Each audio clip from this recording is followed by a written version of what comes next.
Good morning. I guess we're ready to begin today.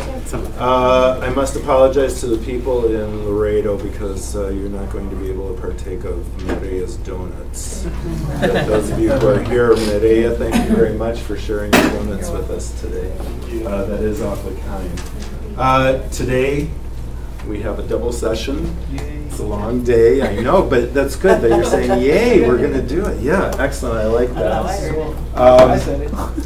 You guys have been good so far. Let's see, hopefully today too. When I say you guys have been good, I don't mean to put the burden on you, just that you've withstood me for a couple of nights. Let's see if you can withstand me for one more day. Before we start the presentation of part 3, though, there are a couple of concepts that one is to review to make sure we understand this idea, and one is maybe a different idea, a new idea. The first one that's a review is this idea of cognitive demand. Cognitive demand. And when we talk about the cognitive domain, what are we talking about? The brain. The brain.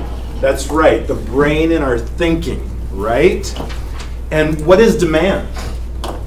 Supply and demand, where it's needed. Okay, where it's needed. I like that. That's economically speaking, supply and demand. There you go.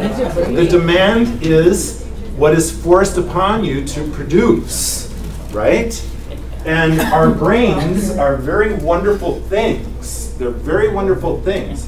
But some things come more easily than others.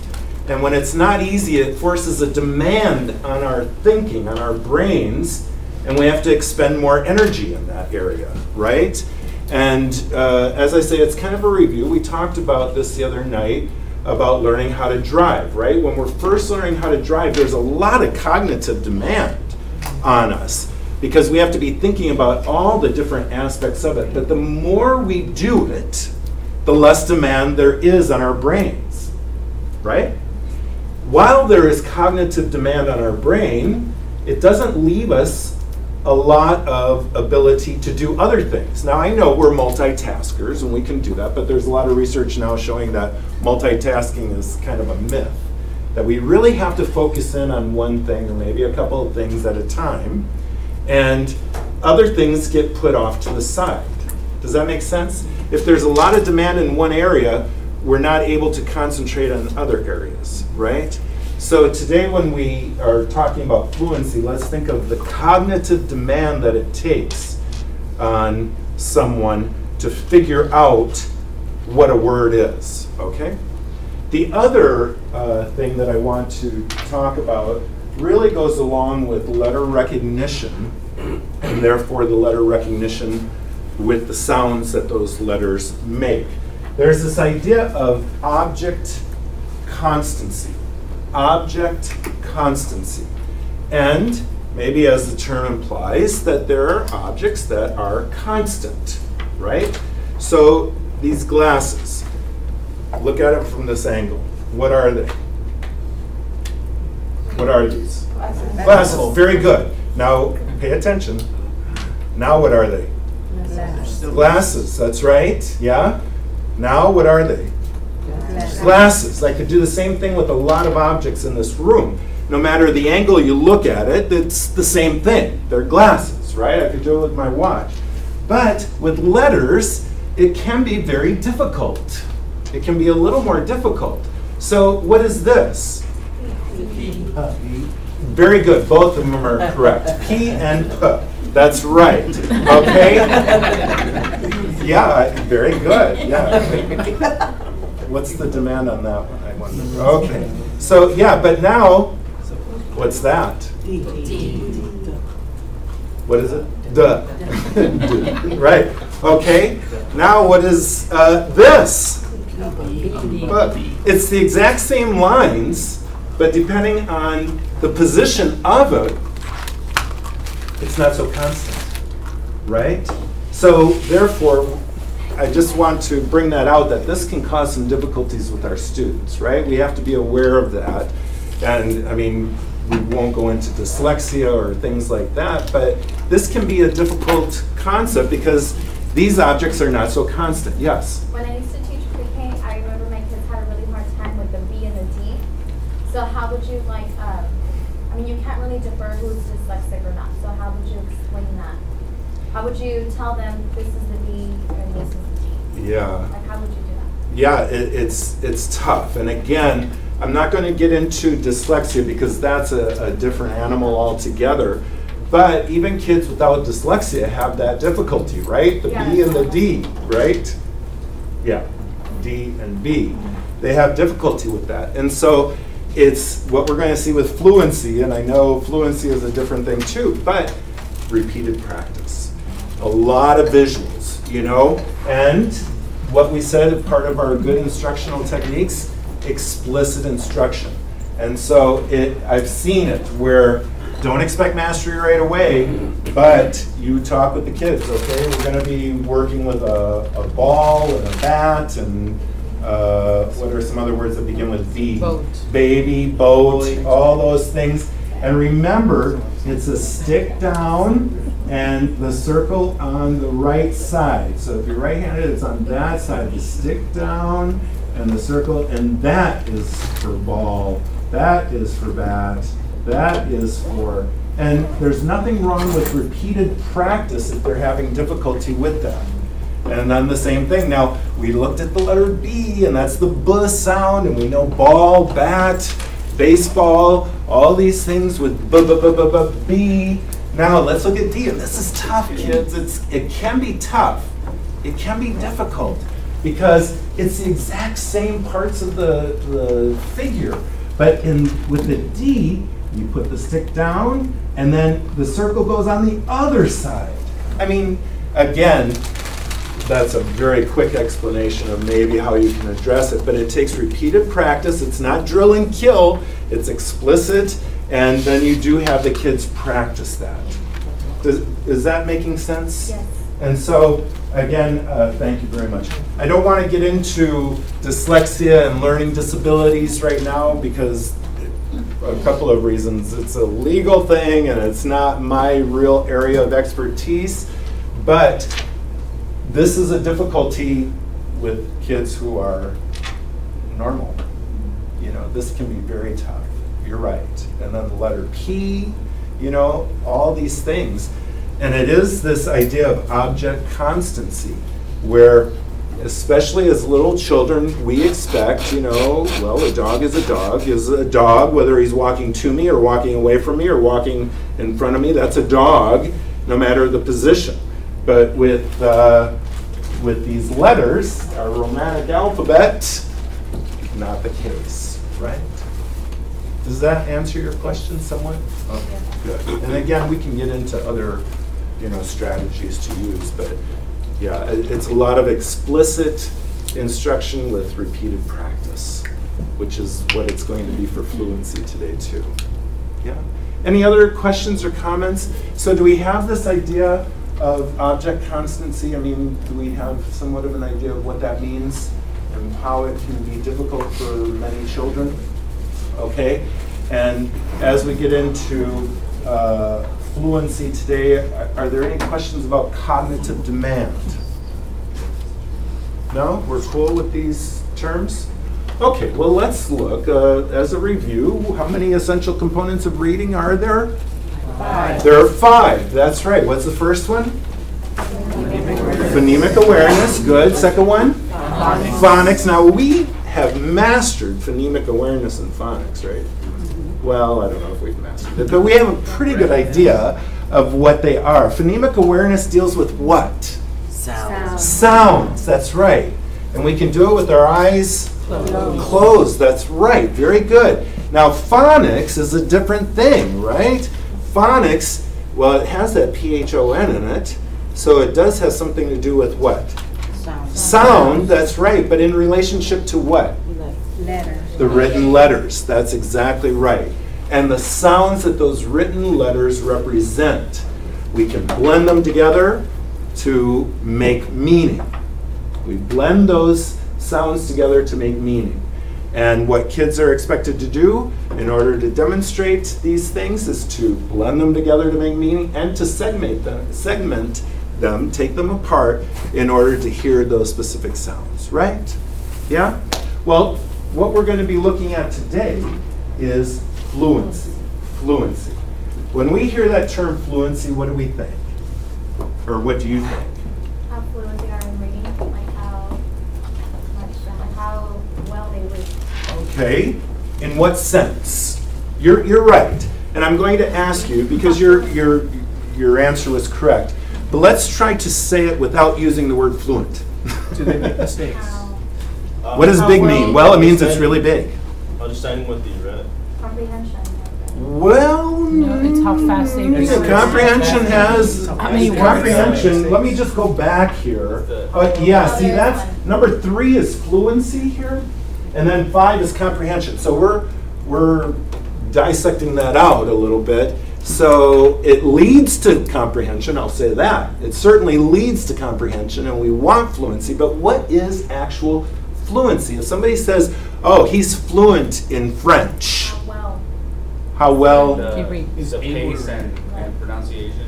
Yeah, very good. It's that they, Express. yeah, that they don't have a lot of cognitive demand thinking about it, that it comes out more natural, right? That they've somewhat mastered something without having to expend a lot of cognitive demand. Does that make sense? Right? So if they're fluent, they know it pretty well, and they're not having to concentrate on it so much. Yes? Okay, well, good. So, yeah, what does that say?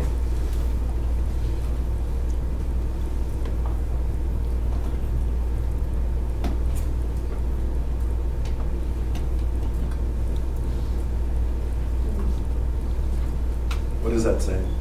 Do you want me It's to not a read that? rhetorical question. Well, you could paraphrase it. The National Reading Panel in the year 2000 said this. They wrote this. What is it that they're saying?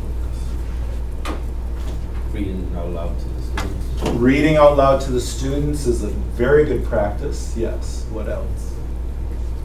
Giving them feedback. Giving them feedback, very good practice. So, boy, it goes in with effective instruction, right? Model, model, model, and giving feedback, progress monitoring. Yes, go ahead. I just said that person. Oh, okay. Anything else?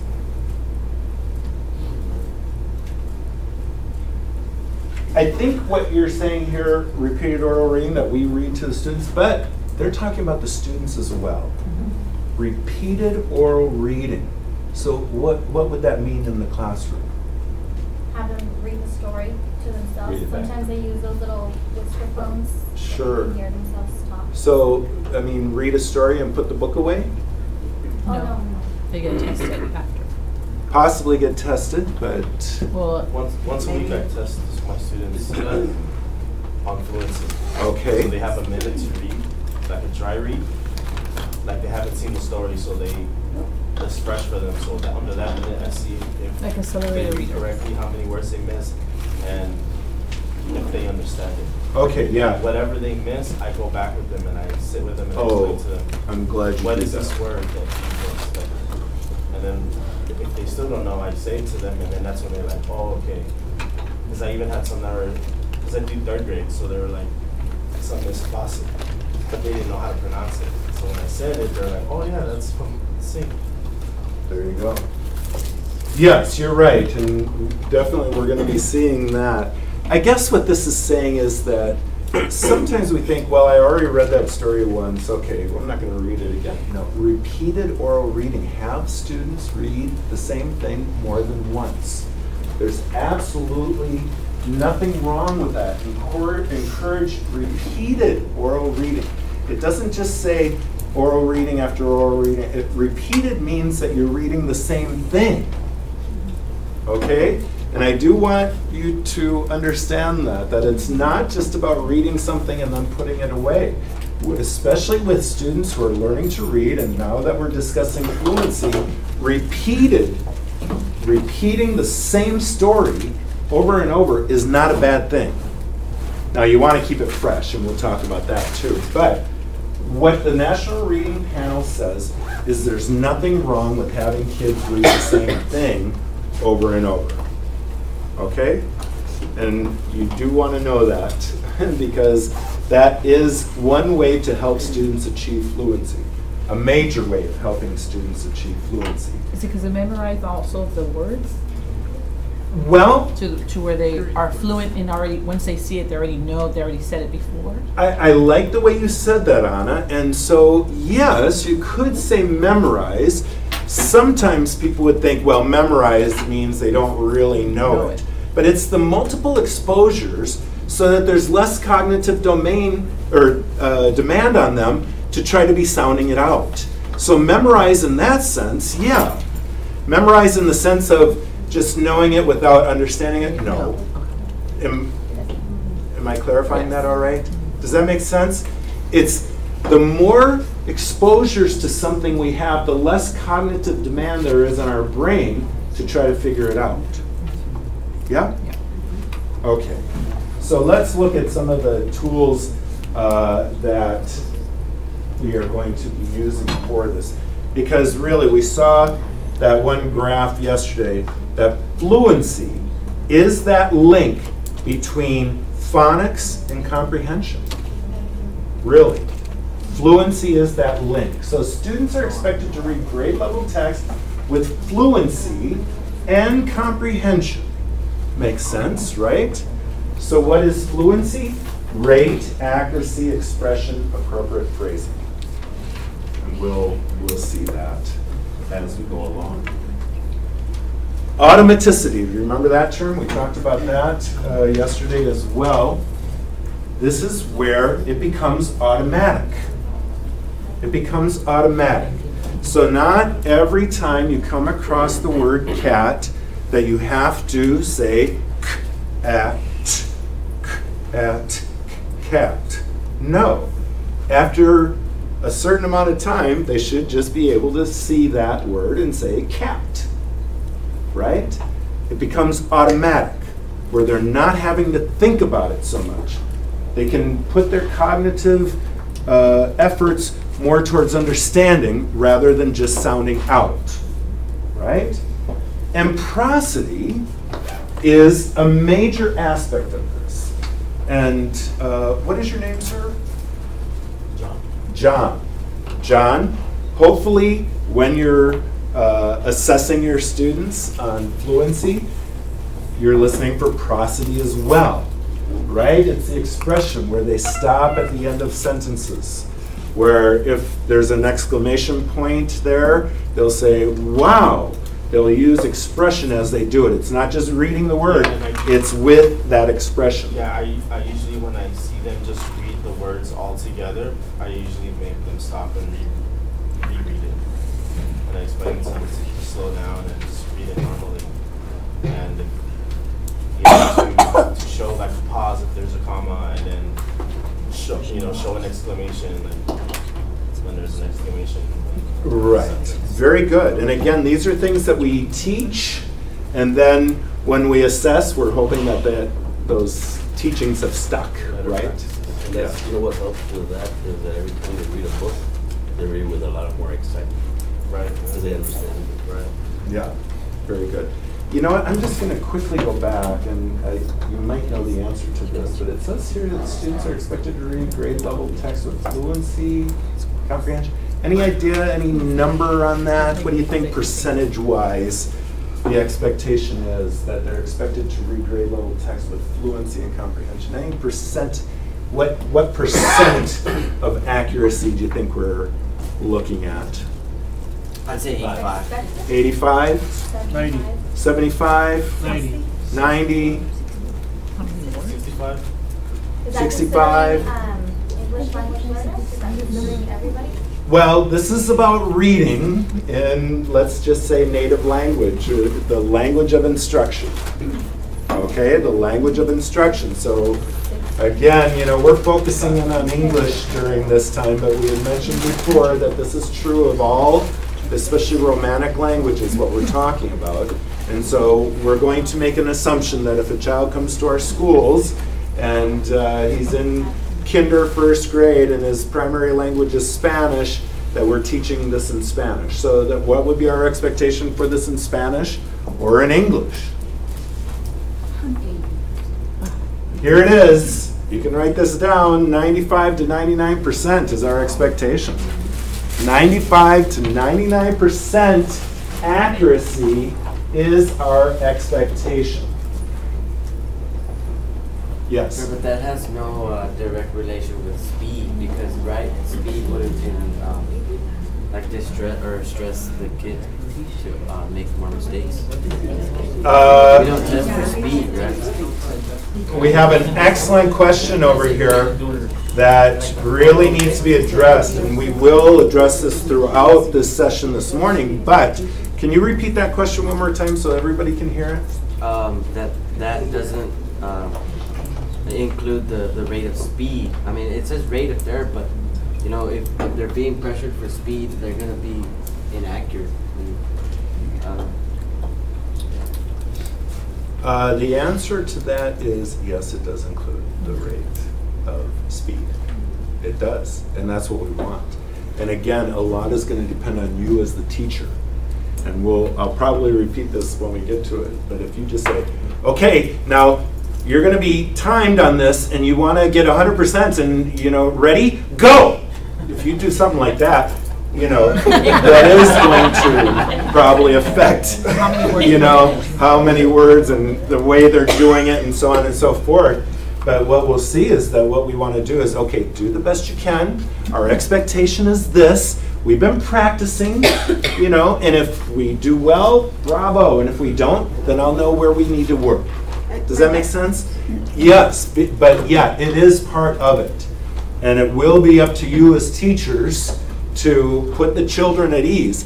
There is this idea of, I can't think of the term right now, but where it's okay to be a little on edge about something. When you take a test, you don't want to just be, you know, really loose and not focusing. You want to be focused, and you want to have that little edge to it, but you don't want to get to the point where you're overly nervous either. So there may be a fine line there, but yeah, no, it is part of it. It is the rate and comprehension. This 90 to 95% or 95 to 99% accuracy, is it for like a certain age group, grade level, or? Grade level. Okay. Grade level text. Okay. So if they're in first grade text. Okay. If they're in fifth grade text. We really don't measure fluency at fifth grade. Not, I mean, maybe some schools do, but the state of Texas does not. The state of Texas measures fluency at grades K, 1, and 2. And then they go into third too, but as far as assessment, K, 1, 2. Was there another comment or I question? just want to make a comment that my daughter, right now she's in 5th grade, but I remember last year when she was in 4th and 3rd, she used to come home and use a timer, a 1-minute timer to read. And I asked her, well, what are you doing? And because she wasn't reading out loud, she was just. And so I said, well, what is that for? I mean, because she said she's supposed to read so many words per minute. Words per minute. And then I went in and I asked her, are you learning anything from that when you read? And I told her, can you tell me what the story was about? And she was able to express some of it back to me, and I was like, wow, that's, because she did kind of read at a high frequency level. Yeah. But how she understood it was. And you're bringing up an excellent point. And as I kind of was indicating to you yesterday with my story about reading the epistle in Santa Rita, the small village in the state of Tamaulipas, that it's no good if there's no comprehension behind it. It's a bridge to get you to better comprehension.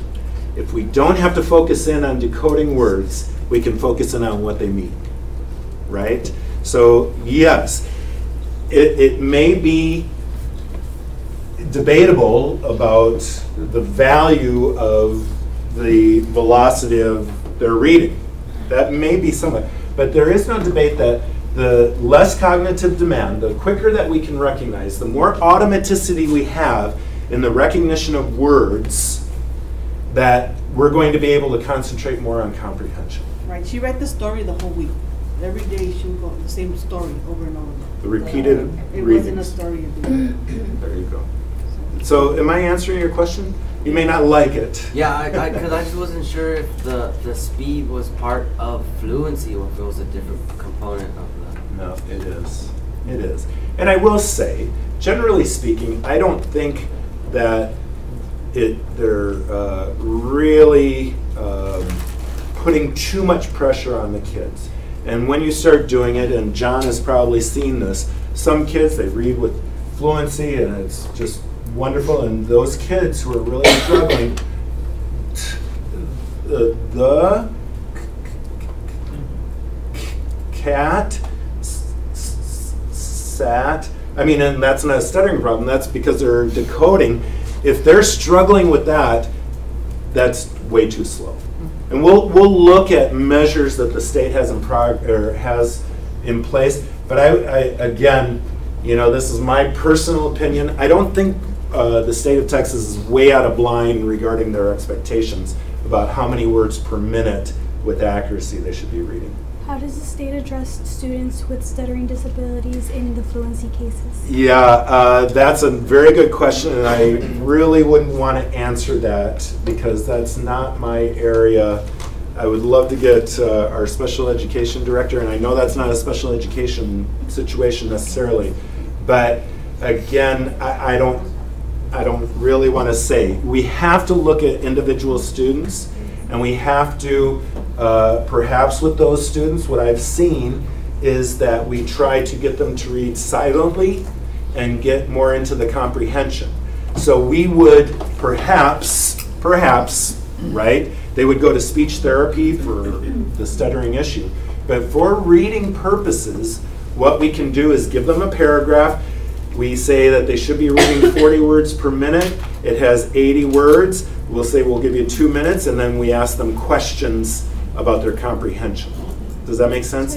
So you can measure it by their silent reading, perhaps. I mean, that's one way, but again, I don't want to get into it too much, but does that make sense? I was just asking if they get tested or not.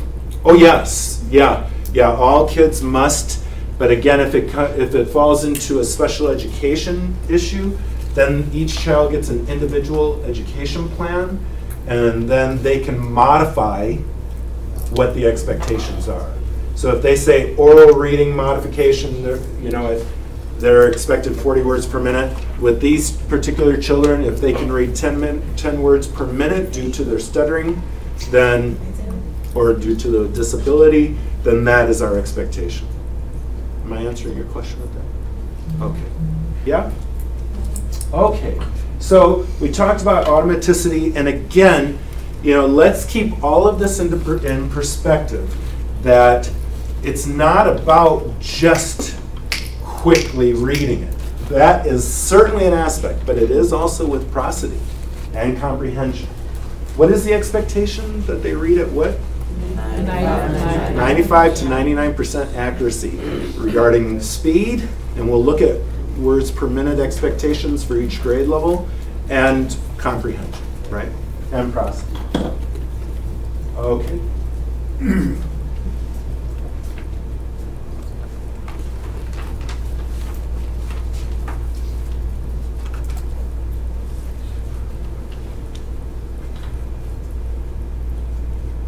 What does fluency involve?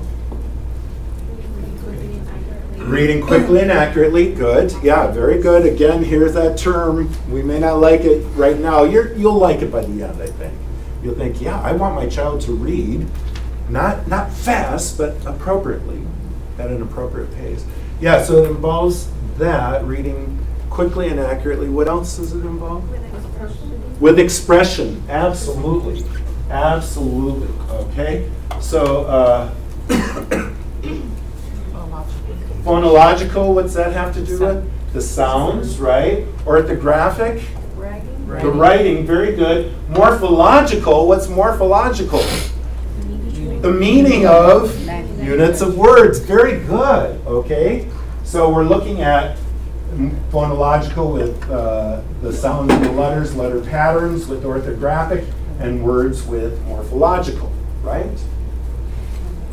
And then, this is the big thing, how it is processed. How quickly can they process it, right? That's the big thing. We tear them apart. We're looking at these things individually. Phonemic awareness, phonics, fluency, vocabulary comprehension, but they all are working together to get to the goal of being able to read. When we read, I mean, really, I don't know about you all. I love to read still. I love to have the book in my hand. I sometimes read ebooks, but I like having that book in my hand. I'm not focusing on anything except for what it's talking about, but all these processes are in place. I'm decoding, and I'm doing it at a pretty quick rate, right, in order to get to the meaning. Does that make sense? Yeah. So, when should we teach fluency? Well, you could read all of this, but the idea is really at the beginning of the reading acquisition process. We start fluency right away. Right away. So when does the reading acquisition process take place? Once they've mastered the philology. I don't know about mastering it. You mean age? Like what age? Yeah, what age, what grade I'd level? say like 3, or even before you can start. In the womb? You can start. Yeah, oh, I like that. Yeah. Okay, now read this. I don't know about that. Let's say 3. You know, those are more the oral language development things that we discussed. Remember, oral language development is the foundation for it. But when we actually get to the reading acquisition process, that's generally at the pre-kinder level. Kinder. The state of Texas would say kinder, because is kinder required schooling for children? No. It's not. Pre-K is definitely not. We don't even have TEKS for pre-K. We have pre-K guidelines. We do have TEKS for kinder, but children are expected to come to school in first grade. They're required to come to school in first grade. However, most children do come in kinder. We do have TEKS for kinder. So really, the state of Texas would say at the kinder level. At the kinder level is when they begin the reading acquisition process. Again, the vast majority of their learning is oral language. However, we're teaching the letters. We're teaching the sounds of the letters. We're putting letters together to teach words. We're reading to the kids and having them read to us, right? So really, when does this begin? Day 1 of kinder. Day 1 of kinder. Now, does that mean we give them a paragraph the first day they come in and say, would be like second semester, like the after Christmas? Because I know that when I was student teaching, it was after Christmas that we started teaching to. Okay, so one thing we want to remember with this, it says here efforts to address. Okay. It doesn't say assess. Oh, okay. It doesn't say expect mastery. This is efforts to start the process. So as we're teaching those letters and the sounds of letters and putting them together, we're not worrying about them reading a paragraph at this point, but we do want that automaticity to come. So we're thinking about fluency right away. Does that make sense? Mm-hmm. Does that make sense? I want that to be clear. There's a very big difference between expectation of mastery and efforts to address, to expose, and to prepare students for that journey of fluency. Yeah? Okay, so again, kids aren't stupid, but hopefully we're smarter as teachers. We know a little bit more. And so when we start that process of the alphabetic principle, we have in mind our goal is to get them fluent eventually. We're thinking of that. We don't have to tell the kids, you need to be fluent in the recognition of these letters at that point. Does that make sense? Yes. I have a question. So I stepped last week for a kindergarten class, Mm-hmm. and I used to work there a couple years ago too. And I noticed that when we were doing the decodables, they were reading one by one, and then I would go and I would test each of them. But then it was no longer like fluency; it was memorization. Like I guess they memorized the sentence. So, and I would know because they would be reading it, they would be looking like up here, but they Yeah. would be saying the That's sentence, and I'm okay. like, okay, they memorized it. You know, Yeah. it would be like, we like Sam. And then they wouldn't even be looking at the book, they would just be Yeah. saying. So how, I guess we need to be careful with fluency. Yeah, and it kind of goes back to what Anna was asking, does that mean memorization? Memorization is not a bad thing for a lot of things, but that's not reading. Yeah. Right? That's not reading. That's just recall in your head. You know, I always, do you remember the old I Love Lucy show? Remember that one with Desi Arnaz and Lucy? And there was one episode where they were going to be on a game show, and they got the answers to the questions ahead of time. And they were like, we're going to nail this thing. And they were practicing the questions, and they had the answers down. And then they got on the game show, and the announcer was asking them completely different questions. And so, you know, who was the 16th president of the United States? And they were thinking, okay, what was the answer to number one? Oh yeah, 72.4. I mean, you know, they had memorized those answers, but that they weren't answering the question or anything like that. And we have to be careful about those things. It's not about memorization in the sense of not reading. Memorization about the letter C having the k sound when it's followed by any other letters except for E or I, that's a fine memorization thing. But we want to focus in on the reading. But like on sight And what words, we could do, and I do want to say this because I've seen where this has happened, and what we can do is the teacher has to bring them back and say, you know what, we're gonna mix this up. I'm gonna point to a word and I want you to say the word. That way it's not, I like baseball. It's, okay, what's this word? Baseball, what's this word? Like, okay, what's this word? The. You know, you have to bring them back and let them know. You can be very explicit to say, you know, I don't want you just to regurgitate something without really thinking about it or looking at it.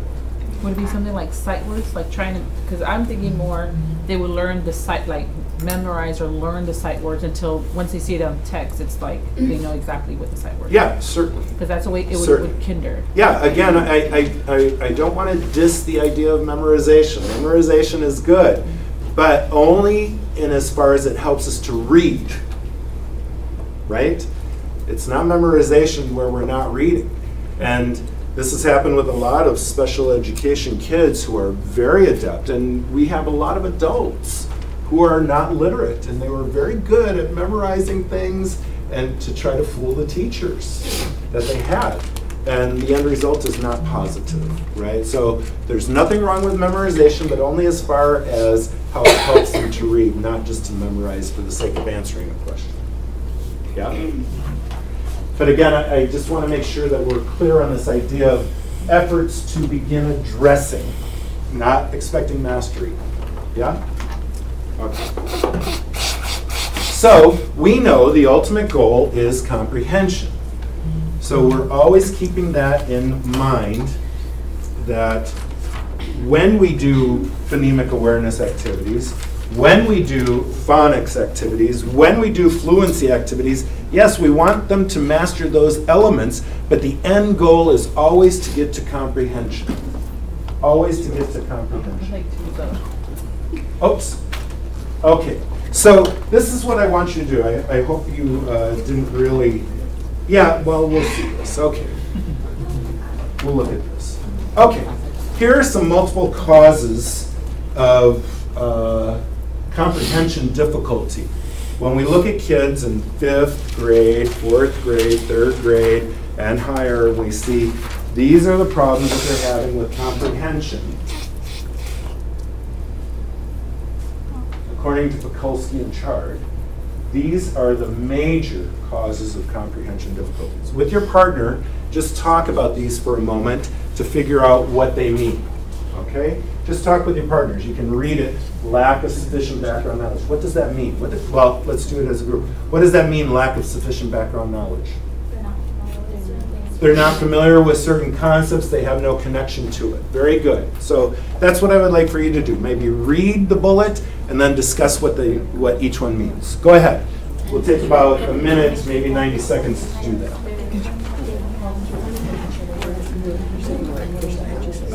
I always feel this because I was trying to read fluent until they have really Text them if they need to. because that's what I'm even until like junior high, that I had you read it out loud.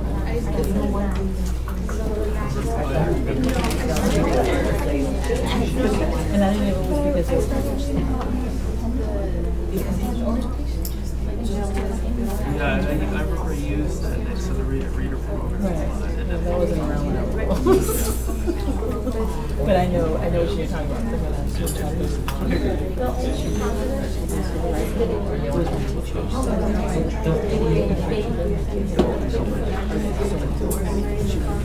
Yeah, and like that's already with kids.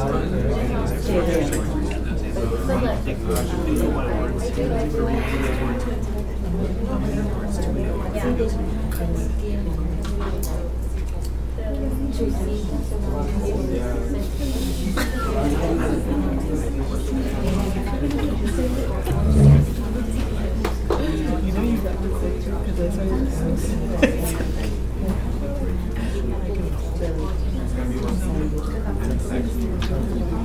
Okay, so what are your observations? What are the reasons students struggle? Remember, in reality, our end goal for reading is for students to comprehend the written text, right? So what are your observations regarding why students struggle? In my case, when I was younger, I struggled with comprehension because my first language was Spanish. So learning English, I was concentrating and trying to pronounce the word correctly or trying to be fluent on it. So then I wouldn't concentrate on what was I reading. So is there a bullet that somewhat describes your situation, Anna? I would say the Sufficient Language Foundation, I guess, or. Yeah, definitely that one. I would say, again, I think we're doing a big disservice to kids if their first language is Spanish and we're teaching them to read in English.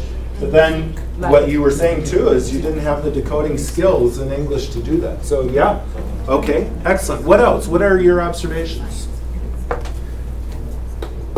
Yes? Well, when I was teaching, I noticed that there was with the students that speak more Spanish, like mostly Spanish in the classroom, where they tend to not answer you in English, and they would also take an intervention course where it was specifically on just decoding. So I noticed that was the problem where they didn't know specifically the sounds of the words, and these are coming from 4th and 5th graders because of the same reason they don't know they don't speak the language well enough to know what the sounds are, how they're supposed to go together. Yeah, very good. I'd say that probably comes in with decoding skills as well in the second language. Yeah. I want to make a point here too, and I was going to ask you what grade level you were talking about. And we should be aware of this, I believe. And I'm glad you did say 4th, 5th grade students. 4th and 5th grade students. Imagine 4th, 5th grade, they're like this. Imagine when they get to secondary level. What we see so often is if they don't have that strong foundation, and if they haven't been given that foundation then transferred to English, if they're not proficient in English and are still really struggling with English by the time, not even still really, but somewhat struggling with English by the time they get to secondary level, they'll revert to Spanish all the time. Because, I mean, imagine a 7th grader exposing himself in front of all of his peers and not being proficient in English. He's not going to want to answer in English, right? He's going to want to answer in a language he feels more comfortable, so he's not exposing himself to him. So that's why it's even doubly important to lay that foundation with first language, but then to transfer it all to the second. So, and I want to add a comment on that. Please do. That even as adults, people resort to their dominant language because, I mean, it's everywhere, especially here in the Valley. I mean, you go to a store, and then there's billboards that are started advertising in Spanish, and that started years ago. Okay, so for people that don't know a lick of Spanish, they don't know what's going on, and it becomes dominant to where you walk into a store and they say "Hola, buenos dias" instead of "Hello, good morning." It's just no, and I'm not saying this. Yeah, no, I know that's a cultural thing. It's an interesting thing to explore. It is, and it's culturally inclined, especially down here. How you know, people are so comfortable with speaking Spanish. I will say, I never walk into a store and people say buenos dias to me, though. To me, they'll say good morning. So, I mean, there's a skill in that. There is a skill in that. You may walk into a store and they'll probably be thinking, buenos dias or good morning. With me, they don't even think about it. Right. With my wife, they don't think about it. Buenos dias, señor. Or señorita, really. Right? But yeah. So that may be a different issue, and personally I like it that the language is being celebrated, and they're doing it for economic reasons. You know, they know where their bread is buttered. That's how they're going to be making money. But that's a sociolinguistic aspect of it. I just wanted to add, like, for the multiple causes of comprehension difficulty, I think one of the main things too is that starts at home. You know, if you don't have parents that are very engaged with the students or want to know what their kids are doing or want to better them in a specific subject that they're having trouble in, I mean, I think that's where it starts, because they come to school not ready or not knowing that subject. Do you remember, like 2 years ago, when we first started this session on principles of reading? No, actually, it was Thursday night. We looked at word poverty. Has a lot to do with it. Has a lot to do with it. Their exposure to the language. But I just want to say, and you're not implying this, but I do want to say this broadly. This is not to you, John. This is to all of us. Because I used to hear this in schools, and definitely in our district we don't hear it anymore. Maybe some people think it, but they don't say it anymore because we have to be very careful. Number one, almost all parents want the best for their children. So it's not like I don't care, but they're not able to help their children. Second of all, we get what we get in our classrooms. You know, we want to work hand in hand with parents, to be a team and to have parents help out as much as possible. But the reality is we get what we get, and this child is here, this child is here. What are we going to do about that child there in those 8 hours that I have the child, right? And again, I know you weren't saying that, you know, it's the parent's fault and we can't do anything. I know you weren't saying that, but we have to take those things into consideration. You weren't, were you, John? No. Good, okay. Because I've heard it. They take their kids to Reynosa every weekend, and it's just Spanish at home. They're not helping them learn English. They're not helping them with their math. They never come to school for parent conferences. You know, and they're putting, that's why the child's failing. Well, okay, that's certainly a major factor. But what are we as teachers going to do about it? Because like in my situation, my parents couldn't help me because my mom worked, she would work 2 jobs, and my dad had 1 job, but my dad only went to school to like 3rd grade because his parents passed away. So even if I tried, I would understand how the kids coming from that were, it wasn't that he was around, but as soon as we got home, it was like cook, clean, take a shower, go to bed, because he had to go to work, and then my mom would come in. So it's like, right. It also has to do with our culture too. Well, you know, I was thinking in it, you know, I always want to be careful being a gringo, you know, talking about these things. But, you know, I've lived in Mexico, my wife is Mexican, and, you know, she says I'm a Mexican wannabe, maybe, I don't know. But the reality is that even in the words that people use, it reflects how you feel about things. And so I cannot tell you how many parents, when I came to the Valley to teach 25 years ago, parents would say, "Se lo encargo, maestro. Se lo encargo." Right? Have you ever heard that? Yeah. Se lo encargo. Yeah, all the time. The idea being, okay, school is your domain. I'll take care of their home life. They want to learn to read? You're the teacher. You teach them to read too. I mean, part of it was, you know, se lo encargo in a really good, positive way. Like, you know, you're in charge of my child. I confide in you and all this. I have confidence in you. But part of it is, this is your domain. You do what you need to do regarding that type of education. Yo voy a educar a mi hijo en la casa. Pero educar. Que se porte bien.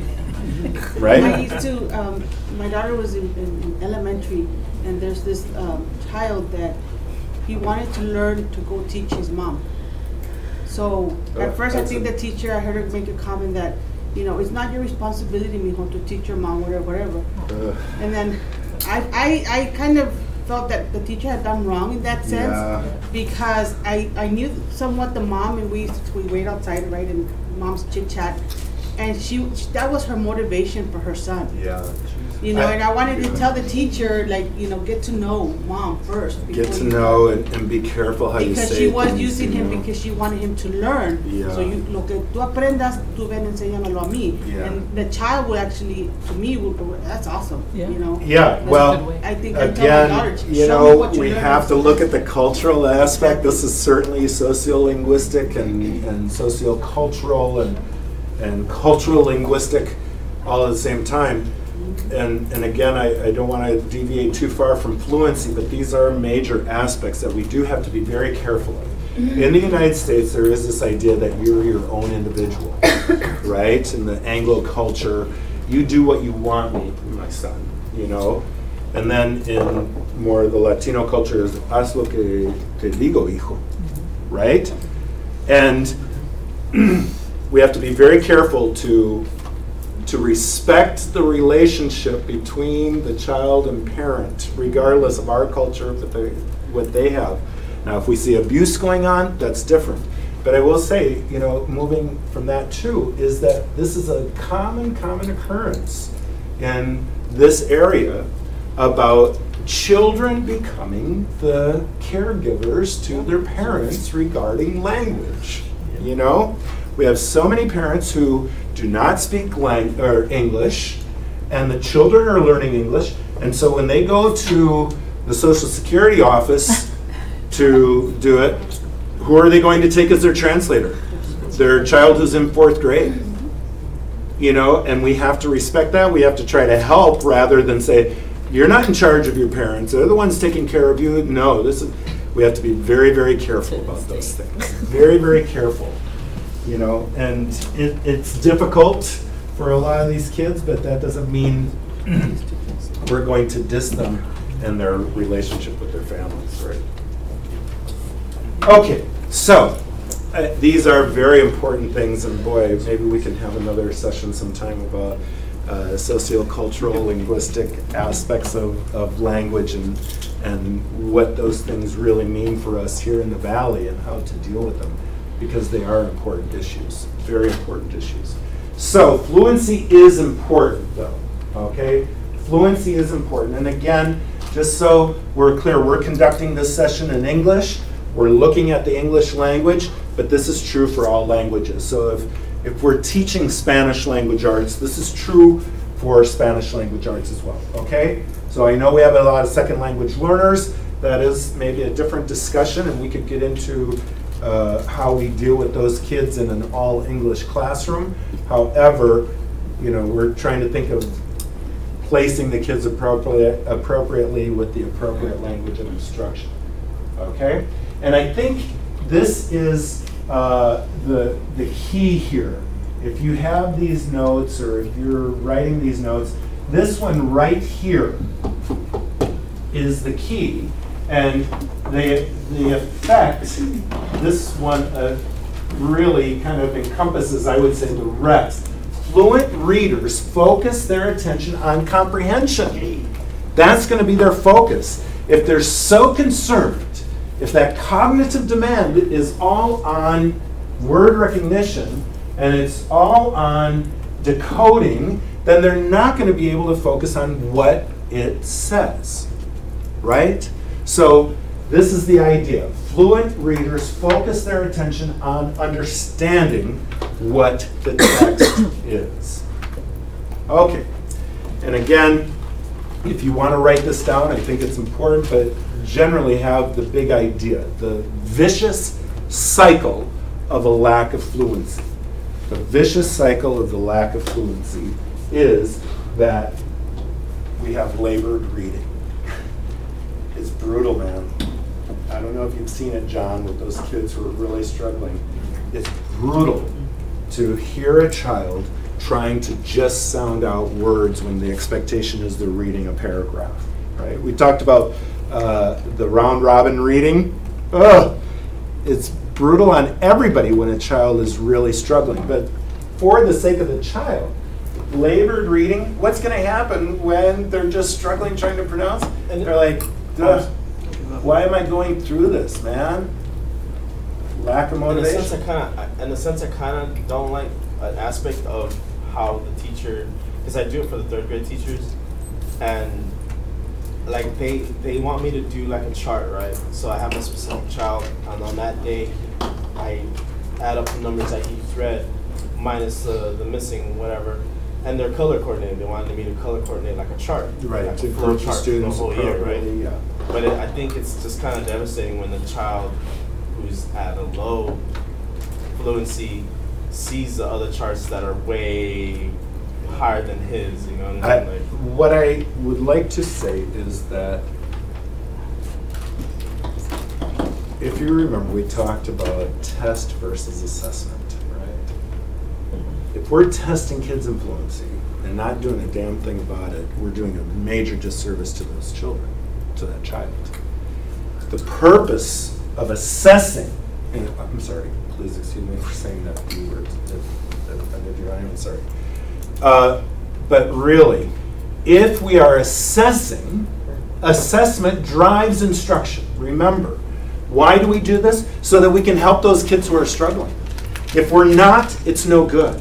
If it's just to give a grade, this child, he's in 2nd grade, but his fluency level is at kindergarten, and what are we doing about it? Then it's no good.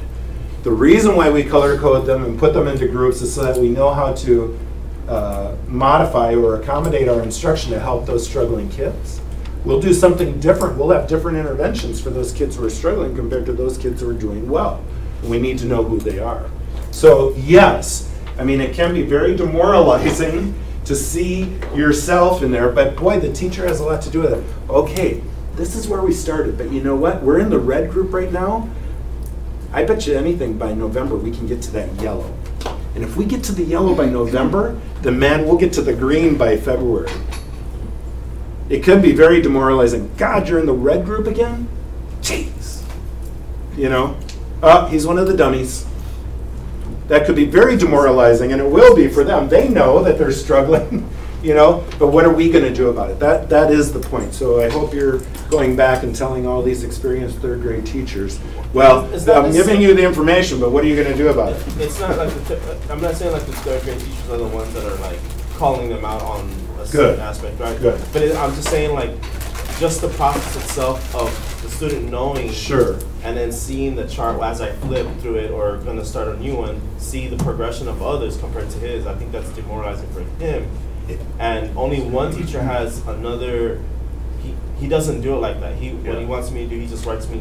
I just write the number now. I see. Which is a lot better because I'm like, and I've encouraged him to tell the others to be like, take that chart away and just write the number down, because that way the student doesn't see that chart. No, I agree. I agree. You know, labels can be very hurtful. They can be good for us to know, but they can be very hurtful to the individuals involved. You know, boy, I remember, you know, special education. Sometimes we'd have a special education teacher come into the room and say, okay, I need the special ed kids. And everybody look around, oh, they're the ones in the small bus, you know? And that's not good either. But labels can be okay if you use it to motivate students to get to that next level. There's nothing wrong. I've seen it done very effectively where you look at results of assessments in anything. Fluency, math, reading, science, social studies, where you have your chart about where you are and seeing how you rise. That can be done very, very effectively as well. So again, you know, there are different practices. I think it depends, you know, depends on how you use it in the classroom. So again, what happens, you don't have the fluency, you're going to work at it harder, the cognitive demand is all on just decoding. You're going to get frustrated, lack of motivation. You're not going to be reading as much, which results in smaller vocabulary. And then you don't have the background knowledge for the future readings, which means the end goal of limited comprehension, right? Again, we could spend a little more time on that, but we won't. Okay. Talk with your partners about what this quotation from Huey means.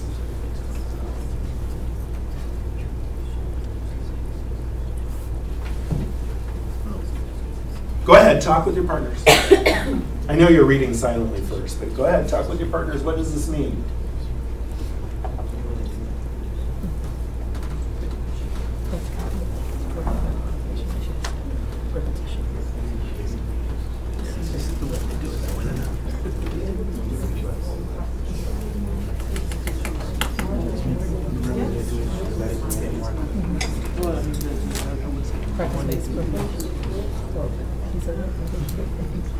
Okay, what do you take away from this?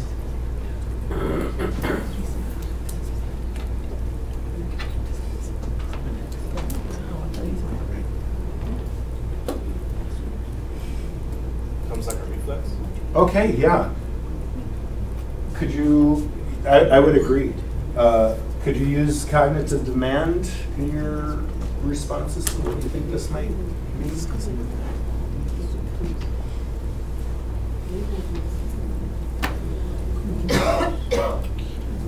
Repetition reduces cognitive demand. Yeah, very good. I would agree. Repetition can help to reduce the cognitive demand it makes on you to understand what you're doing, right? The more you ride that bicycle, the less you have to think about it. Yeah. So I guess that's a word I could replace for memorization. Repetition would be. Well, I don't know if I would replace it, but I mean, that's what you'd want to do. You don't want to necessarily have kids memorize the passage. You want to repeat the passage, yes. Mm-hmm. Very good. I mean, you want them to memorize the Pledge of Allegiance, you know, but not passages. This one, please put an asterisk by this one as well. And you might want to write down what I'm about to say, but really it's the same thing. We can teach all of the comprehension strategies we want. And I love comprehension strategies. I do. I love comprehension strategies. I think they're so important. Remember when we talked about the difference between learning to read and reading to learn? The comprehension strategies are only there when we're reading to learn. If we haven't learned to read, we can teach all the comprehension strategies we want, but they're no good. They're no good if students can't read fluently. If they're still struggling with the phonics aspect, it's no good to be teaching comprehension strategies. Does that make sense? Now, can you teach them comprehension strategies in conjunction with helping them to become fluent? Absolutely. But as they get more and more into their educational careers, if they're not fluent, comprehension strategies won't work. Does that make sense? Okay. So as we discussed yesterday, we didn't discuss it, we certainly saw it though. Fluency is that link between word recognition or phonics and phonemic awareness and comprehension. If we don't have fluency, then we're not going to get to the comprehension. And comprehension is the goal. Fluency is the link between word recognition and comprehension. Okay, so let's get to it.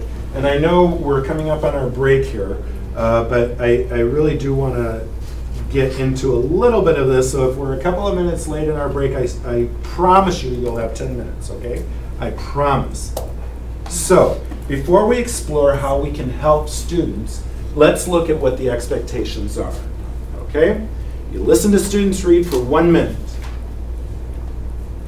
You listen to them, so it means they're reading aloud. You count the total number of words read. And John could tell us all about this, I'm sure.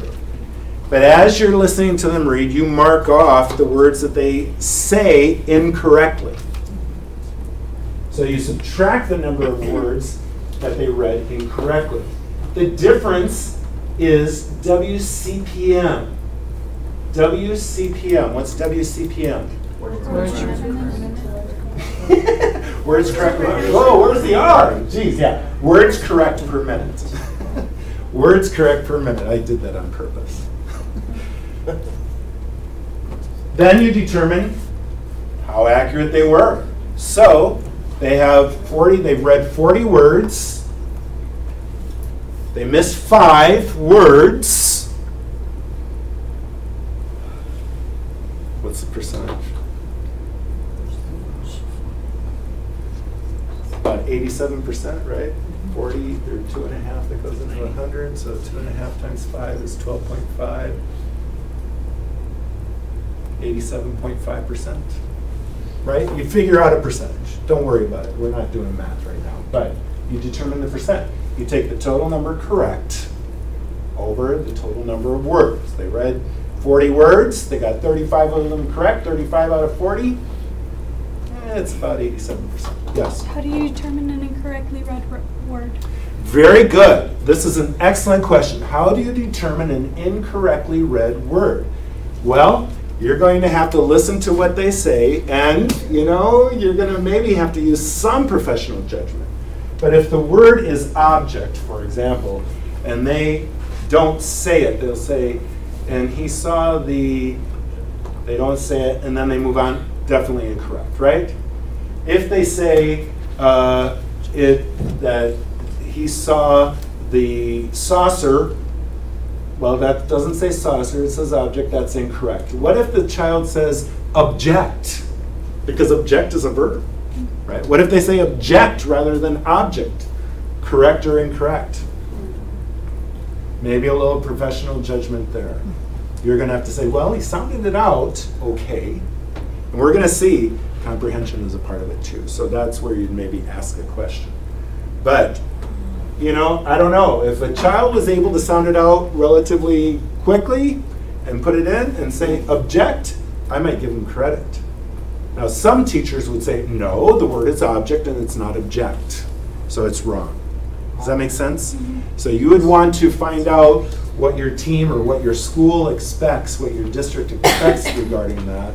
But what the research would show is if we have somewhat flexibility, not where it's way off. If they say obtech, it's wrong. Well, they got, 8, 1, 2, 3, 4, 5. 5 out of 6 letters correct. No, it's wrong, right? But if they have maybe a mispronunciation due to another word that is the same. How do you do it with the words like read and read? Very good, yeah. In that case, generally speaking, if it's read, R-E-A-D, he read the book yesterday, and the child says he read the book yesterday, a lot of teachers would say that's incorrect. It's read, right? It's not present tense, it's past tense, because yesterday is there. Now, what if the child goes back and corrects himself? Then you definitely mark it correct, but then the timing is there. But if they say read, a lot of teachers would say that is incorrect. It's read.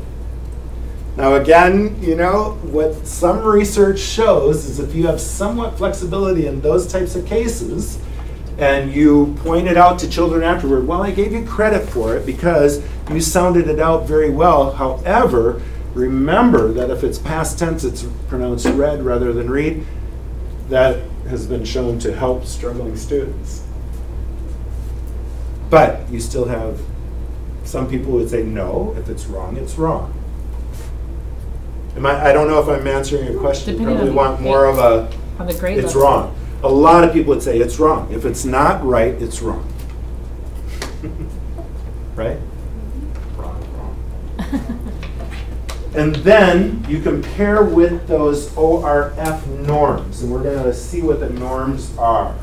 The oral reading fluency norms that the state of Texas has for our kids. So does that make sense? Again, John could tell us probably more about it because he's doing it. But basically, you have a reading, and it should be standardized. It should be the same reading for all the students in the class, and you have the words counted out ahead of time, and they should be words that students have already been exposed to, generally speaking, and they know. So then you sit them down, not that they memorize the passage, but words that they're familiar with. You sit them down and you do say, okay, we're going to begin now and start. We'll talk about the better way to do that. And then they read and click after a minute. How many words did they do? How many did they get incorrect? The number of words correct over the number of words in total. You get a percentage, and then you compare it to what the expectation is. So again, when you do this, going back, and I'm sorry, what is your name, sir? Randy? Randy. Randy, you know, concerned about the tension level with students, you know, okay, it's about fast. You don't want to just say, ready, set, go. You do want to encourage students always, okay, do your best. You know, this is something that we do every 2 weeks. You know, this is something we're just checking, we're seeing so that we can have a better class all the time, and say, do your best. Don't say do your fastest, do your best, and then say, you may begin now. That's how you do it. Again, to put them in that frame of mind. Hopefully, Randy, hopefully they don't get too, no puedo, maestro. Hopefully not, okay? Then you ask 1 or 2 comprehension questions to get their understanding. Now again, comprehension questions are not, they are not specific questions. A comprehension question generally is not, who did Bob talk to on the phone? That's not necessarily a comprehension question. And again, I know there's some debate about this, but I'm going to tell you some of the better questions to ask. One is, what did you understand from the passage? That's an excellent question to ask. What did you understand from the passage? I know it's like, but there's no right answer. If they're way off, then you can ask them another question to maybe bring them back to see if they understood it. But a good opening question is, what did you understand from the passage? Does that make sense? Randy's not happy. It's because I'm in charge of like the reading center or whatever at my work, and a lot of the times, I mean, I'm not there because I have to facilitate other students as well. But the main thing they do is they just look at the pictures and look what's going on in the pictures, and they tell me, oh, there was a blue train, and you know, and there was, but because there's pictures and they see what's going on. So how do you? I mean, you can't be there with everything. Generally, I will say, I really, John can tell us about his experiences. For fluency assessment, you shouldn't be having pictures there. No. This is not about looking at pictures and trying to match.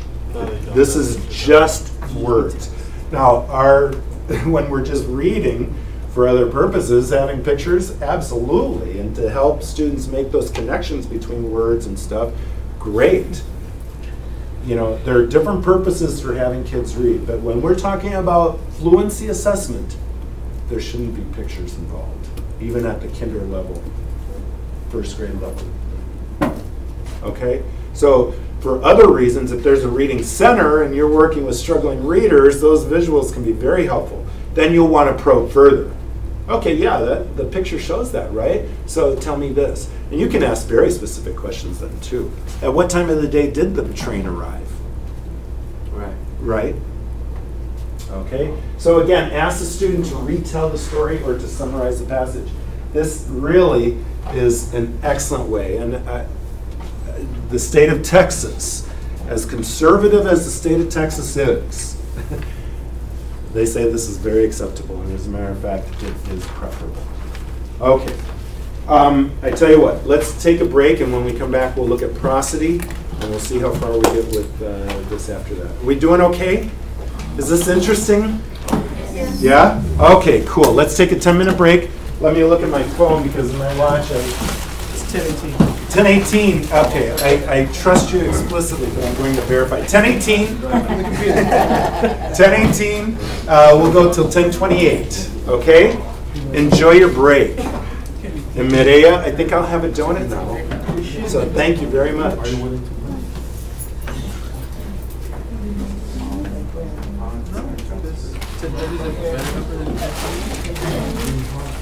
Oh my God.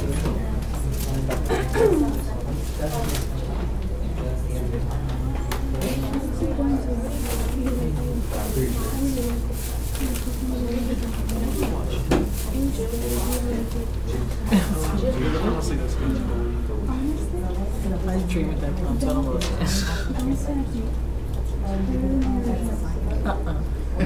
Eyes. The original was scary. Yeah, I remember seeing it as a kid. I hated it. I think it was to me more scary than Freddy Krueger. Like all the, You know, I watched the Freddy Krueger movies now and I laughed. but Hilarious. it's I mean, to be fair, now I want to watch any horror movie I find myself laughing because they're so stupid.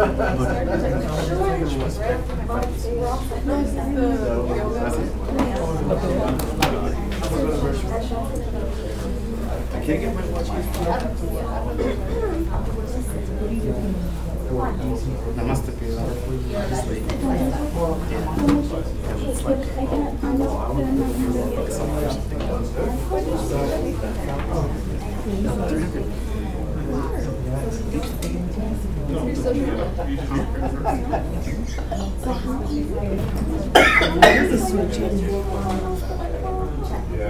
Where did you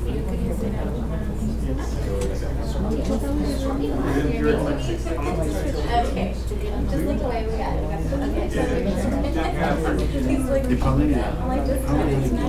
Is that the one you can, if another one person else that you can play with? But this one you can detach, and each one is. Yeah, and then you just put that one. Oh, and it's also. I saw somebody in a restaurant with them. Those kids play with it, and he told me this. Have you talked to? Just come out.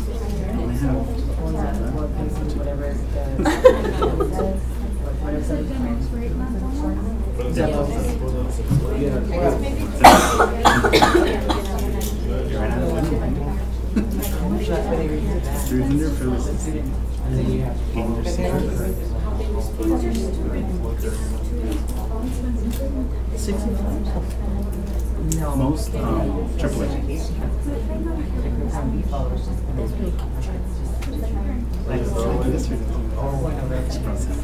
Someone was in here.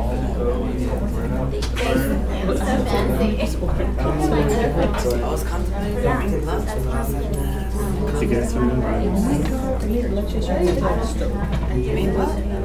for my son, but at midnight, so I kept the refrigerator. But it's still yes, in the fridge. My husband's gonna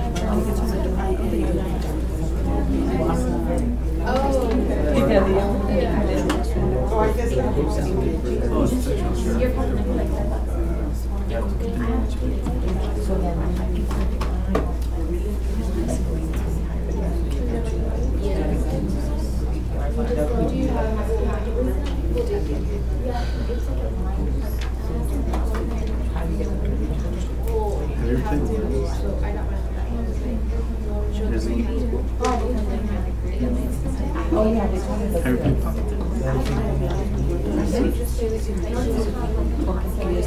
game. It's basically artillery.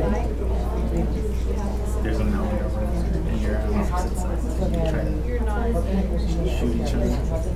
Like you can put in each other. Shots. I mean, I don't know how. Esto es in Spanish. It's not this. I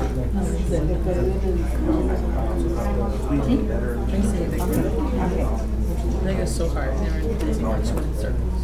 It was against this one.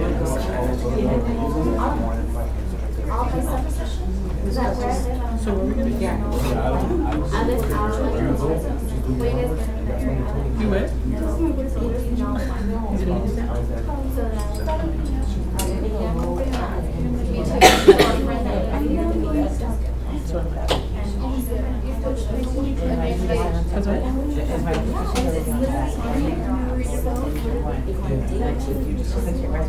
Bubble.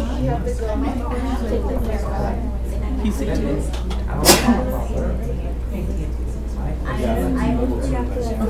Bless you. Gracias. She's like, I felt that she was crying. Yes, when you laugh at it, like right. It must have been that time where I touched your. Wi-Fi, wireless, and apparently it was tracing. I'm like, thank you for the donuts. What's it? Wi-Fi, like the word Wi-Fi comes from wireless, and then the parents know the choice.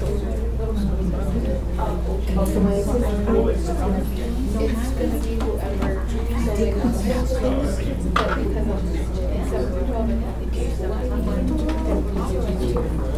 but so when I for sure, because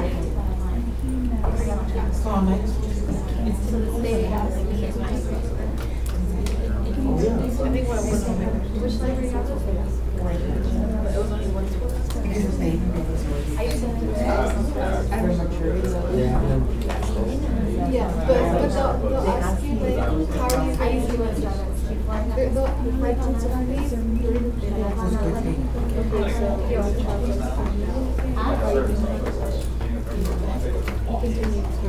Hey, I'm there. Well, I'm here. Basically,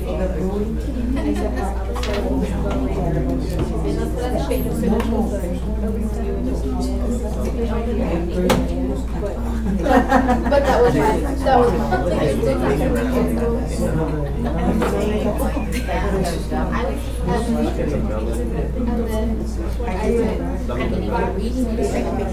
I have a friend that has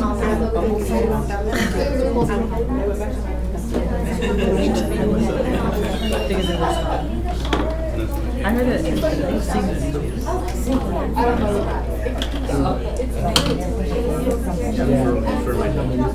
I don't know about. Oh, because it's like the soft. so my mom He already did it? Yeah. Oh, cool.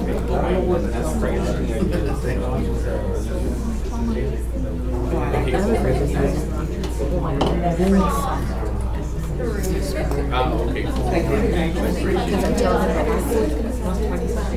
Because I know her from birth. She was her son is he's at Texas.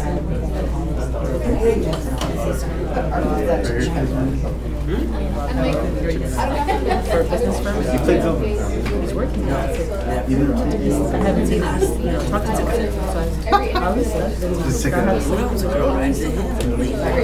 Nick's the and guy. so in New York, because I studied just trying to talk to like Nick usually always lunchers. Perfect. So one of those you I was thinking that would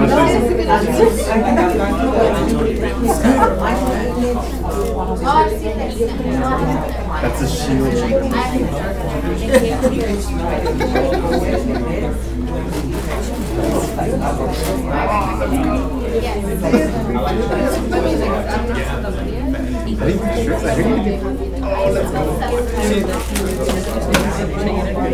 Is that just free play or you put your race or what?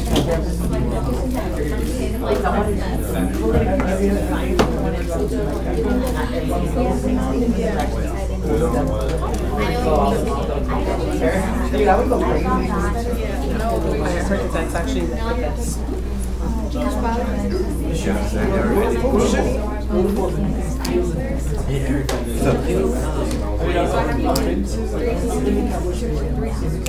Like competitive. Well, I mean not competitively, but it depends on the game. That was single player. Because memorize the But yeah, like they have. it's not being it's not coming out like Doom. I can't think of something. PlayStation version of Halo. I think so. PlayStation version. But you think Killzone? Maybe. No, but yeah, as long as the heroes are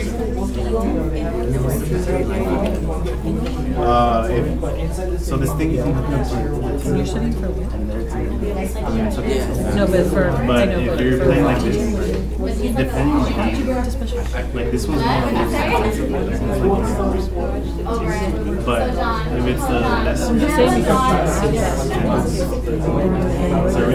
it's kind of like a background that you would think.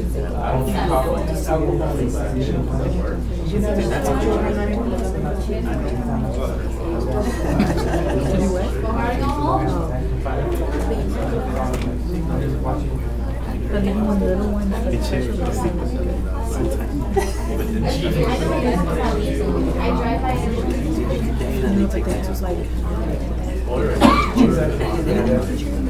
It's the best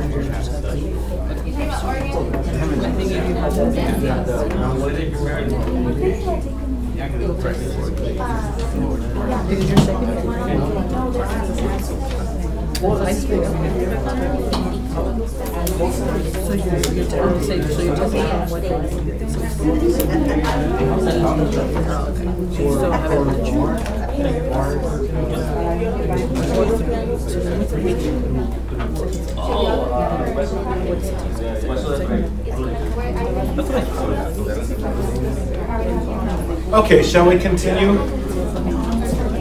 I think we shall. Let's move forward with fluency, yes? Okay, so we said that what is fluency? I know you don't like it. I know you're not 100% on board with this, Randy, and I respect it. No, I respect that. But by the end, you better be on board. No, I do respect that. But what is fluency again? It's the rate, the accuracy, and that's right. It's reading quickly, accurately, and with prosody, right? Quickly, accurately. I think we've probably figured those two out. And again, we may not be happy with it, but quickly is part of it, right? Accurately, we figured out, take the number of words, how many did they say incorrectly. We may need to have some professional judgment in some of those words, but that. Now, prosody. This is prosody right here. So NAEP has descriptors. Level 1, I know it goes level 4 to level 1, but let's go from 1 to 4, because 4 is optimal.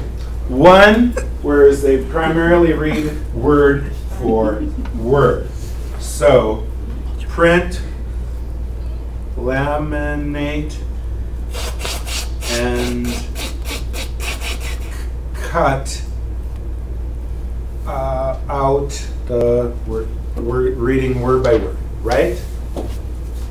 Level 2 is where they read primarily in 2-word phrases. It's still awkward. It's better than level 1 where it's word by word. So that one might be print, laminate, and cut out the cards below, right? That's better than the first one because at least now you're grouping them. There's a little more, I might call it fluency there, right? Level 3, primarily reading in chunks, 3 or 4 word phrases.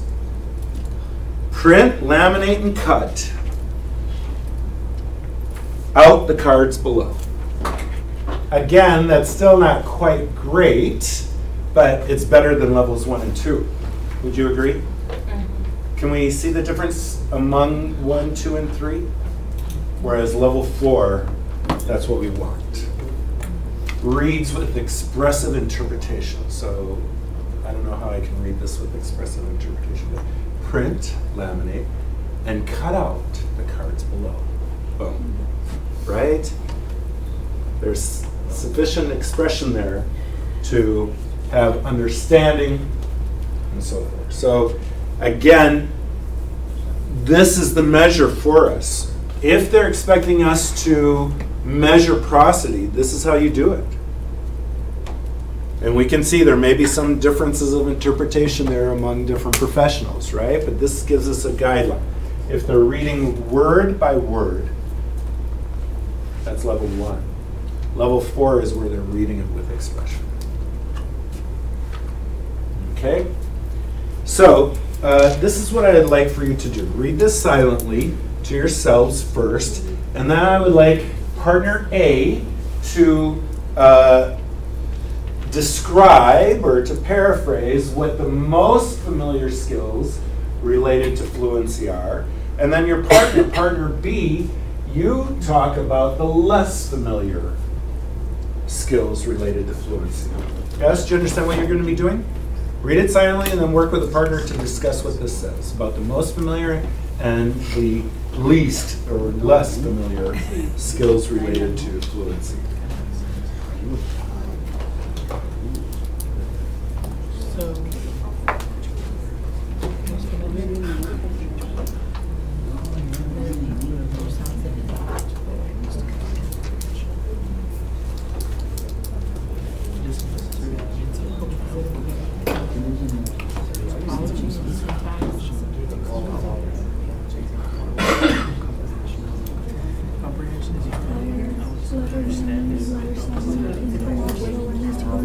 same composition. That's exactly comprehension.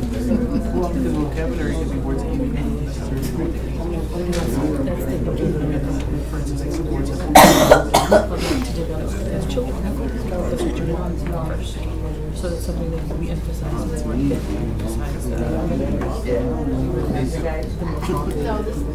it's like you can use a word in a sentence.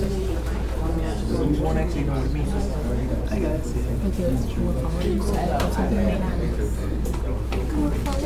That's the way I would look at it.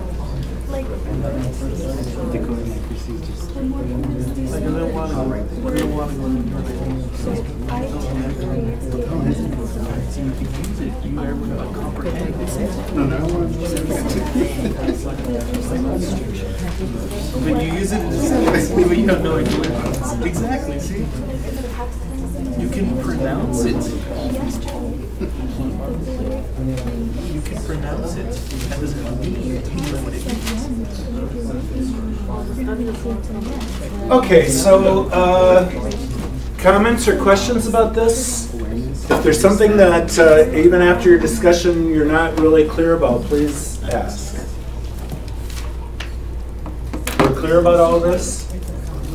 Morphology? Yeah? Morphology, the study of word formation, right? Okay. Semantics, word meaning? Yeah? Okay, so I think we can gather that all right. So, here's where we start going into expectations, okay? So at kindergarten, we can't expect students to read fluently necessarily at kindergarten, but this is the path we start taking to get to that. So, we're going to see first grade, okay, a lot of times school districts will place their own expectation here and say maybe 40 words per minute is the expectation for kindergarten kids to have at the end of kindergarten. 40 WCPM, right? But basically what the state of Texas says is letter naming, letter sound correspondence, phrase reading, where they're reading things in phrases, and then rereading of decodable. Not a lot of sight words, and if there are some sight words, there's certainly sight words that are part of the curriculum that they've had that they should be very familiar with, right? But no new words. Don't test them on something they haven't seen, right? Yeah, we cool with kinder? So again, you might want to write this down. It's not part of what the state of Texas says is an expectation, but the practice is that the expectation is 40 WCPM by the end of kindergarten. 40 WCPM by the end of kinder. What's WCPM? Words correct per minute. Words correct. Not just the words, but the words correct per minute, right? So that is the expectation. Let's see how that differs, what this differs from first grade. Now at first grade, letter sound correspondence, word recognition, phrase reading, those sound familiar. Rereading of decodable, predictable text on their own. And by the end of the year, what is the expectation for WCPM? 50 to 60. And you should know this because this does come out. If the child is reading at 25 words correct per minute by the end of first grade, you know, well, that's not good. That's how it will be phrased on the test. So you need to work on fluency, right? Because the expectation is 50 to 60. I know in our district they say 60. Not 50 to 60, 60. But the state of Texas says 50 to 60. Okay, so kindergarten, a lot of the same thing, letter sound correspondence, word recognition, phrase reading, decodable, predictable text that they've already seen. This one says definitely on their own, and we bumped it up 10 to 20 words, right? Let's look at what the difference is between, or the differences are between first and second grade. Boom. This is where we expect a huge increase. Word recognition, that's the same. Phrase reading, reading of grade level books. And how many words correct per minute should the second graders be writing? 90 to 100. What if they're not proficient in English? How many words correct per minute? 90 to 100 in their primary language. That's right. Very good. I'm glad you said that. That's exactly right. And the expectation would be the same for every child, regardless. Yeah. So what's different between first and second grade? Almost doubles. Yeah, it does double for some and almost doubles in some other areas, right? Absolutely. There's no rereading either. Here, you read it and that's it, right? Okay, let's look at third grade, what the expectation is for third grade.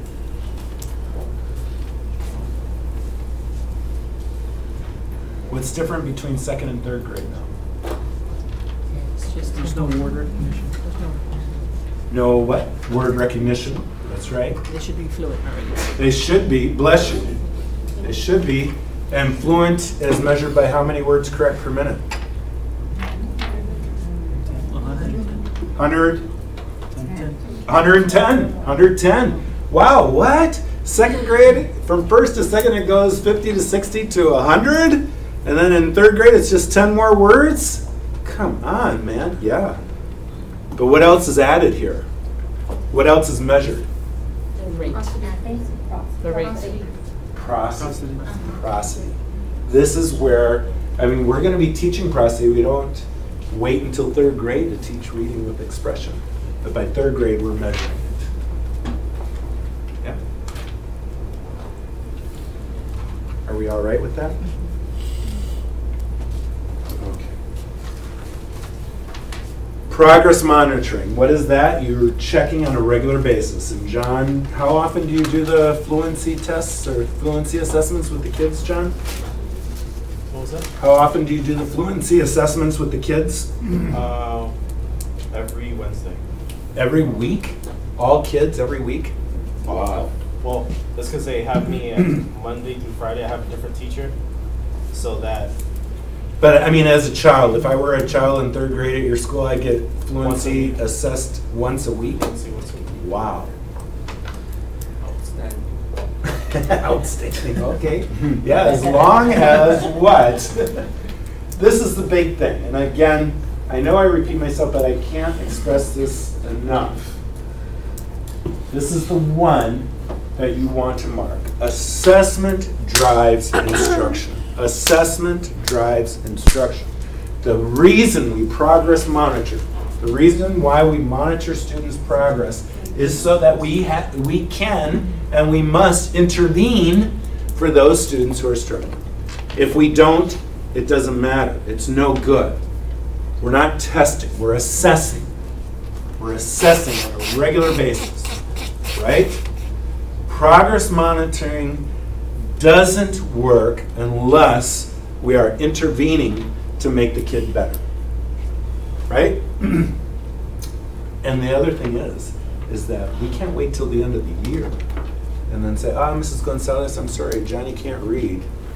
He's going to be retained. We need to know where Johnny is.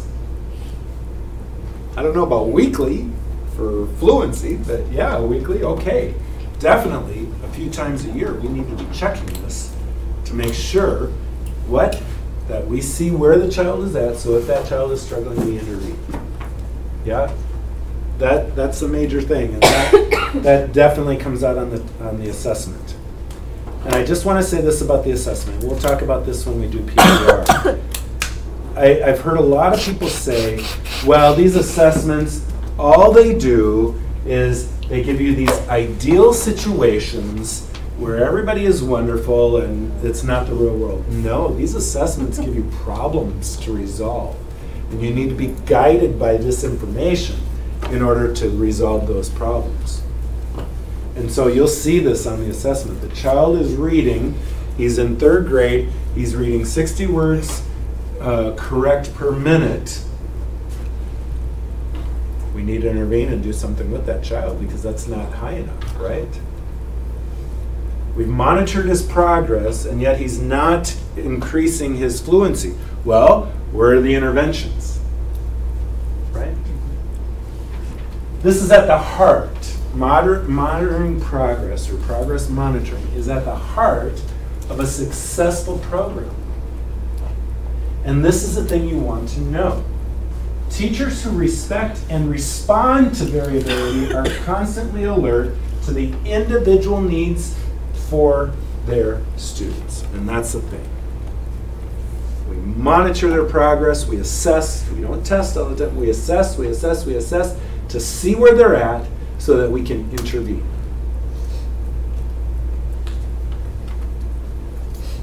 It should be monitored regularly, systematically. It can be monitored using the same texts until they get to a certain grade level. But what are some of the instructional activities? Teacher models. Model, model, model, model. What do we mean by teacher models? What do you think that means? To show how it goes? Absolutely. You read to the kids. You read with prosody. You stop at the end of a period, right? You pronounce words correctly. You read so that there's understanding, right? You read, and then you do it some more. And then you have the kids practice their reading, right? Would it be all right if I read a story and then I read the story again aloud to the students and then have the students read the same story? Is that all right? Yes. Repeated reading of the same thing is not necessarily bad, remember? But this is a way for students to develop this. Read aloud in an expressive manner. Point out what students should be listening for. Use think alouds to model how punctuation and context affect prosody. What does that mean? Use think alouds. What are think alouds? Any idea? Have you heard this term in previous classwork? Think alouds are where, for example, we're the teacher. We should be proficient in what we're doing, right? And we do it automatically now. But when we're working with kids, what we want to do is say something like this, okay? Select one student to be the listener and one student to be the reader. Now, there's a period there. So when I see a period, I know I have to stop for a second. You say that out loud to the students. You're thinking aloud. We do these things automatically, but we say it aloud so that they understand, oh, there's a period. Whenever I come to a period, I stop. Print. Oh, there's a comma there. I better pause. Not quite as long as I do for a period, but a little bit of a pause. Print, laminate, another comma, and cut the cards. That's thinking aloud. Does that make sense? Mm-hmm. So you're telling students how to do it by your thinking process. Then have students reread that text. Have students read short text aloud while you monitor. Again, hopefully this is what the teachers are doing before they come to you for the fluency assessment. These are things that we do in the classroom. If the student misreads a word, do we correct with feedback there? Should we do corrective feedback with kids when they do something incorrectly? Yes. Yes. Have them reread the word. There you go. You help them pronounce it. You say it, have them repeat it, and then have them reread. Absolutely. Again, corrective feedback is not a negative thing if we do it appropriately, right? And then have them repeat it 3 times. Again, we're generally thinking of little kids, right? They'll have no problem repeating it 3 times. You know, you get to a 5th grader, man, I already said it once, why am I going to repeat it again, right? But 5-year-olds, 6-year-olds, they'll repeat it, right? And that leads to that fluency. So what are the benefits? The fluent word recognition, the rapid decoding, they become more confident.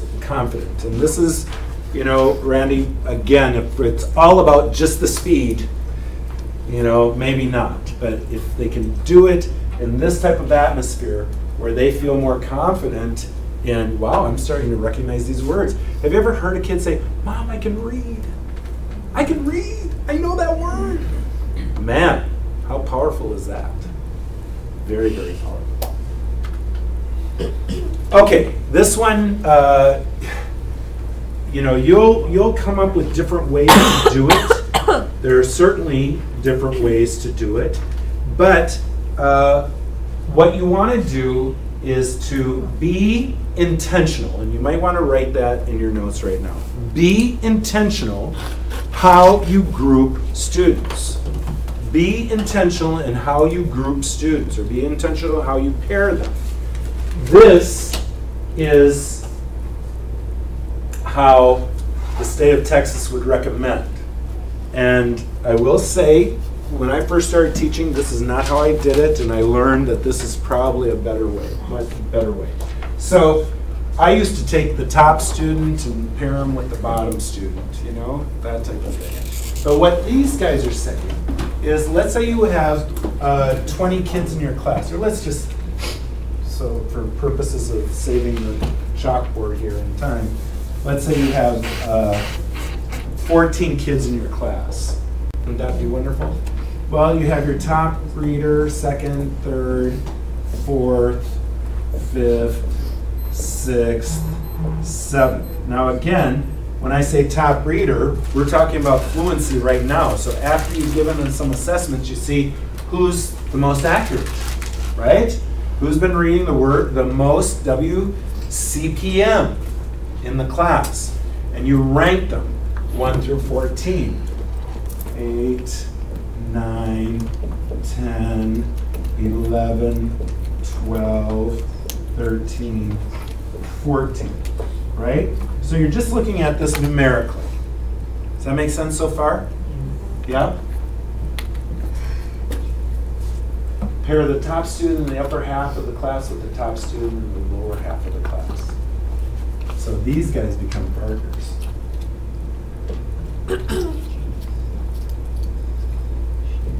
As I say, it seemed intuitively correct to me when I first started teaching that I should pair number 1 with number 14.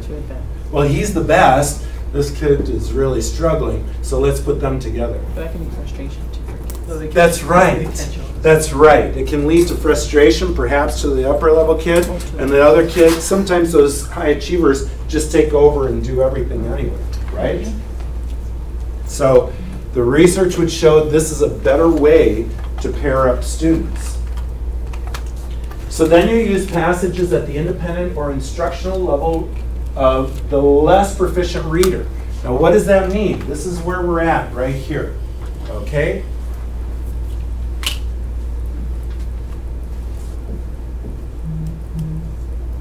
This is the level right here. So an independent reader is one, when we do the fluency assessment, that child is doing it on his own with these almost no errors. So if we look at the percentages of what they say, we could almost say greater than 95%, right? Greater than 80% comprehension.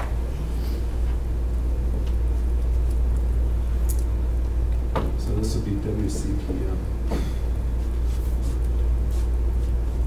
Instructional, and you should know this, instructional level is where the students are at the 90 to 95% accuracy rate. And again, this would be WCPM. And they have 80% comprehension. Frustrational, and these are the kids that they'll be focusing on your assessment, and the kids that we should really be focusing on in the classroom. Frustrational level is where they're less than 90% accurate. So that seems high, right? Because when I was asking you earlier, what do you think is the percentage that's expected? You know, I heard 65, 70, 80, and it was 95 to 99, right? But if they're under 90%, that's frustrational level. So use the passages for these kids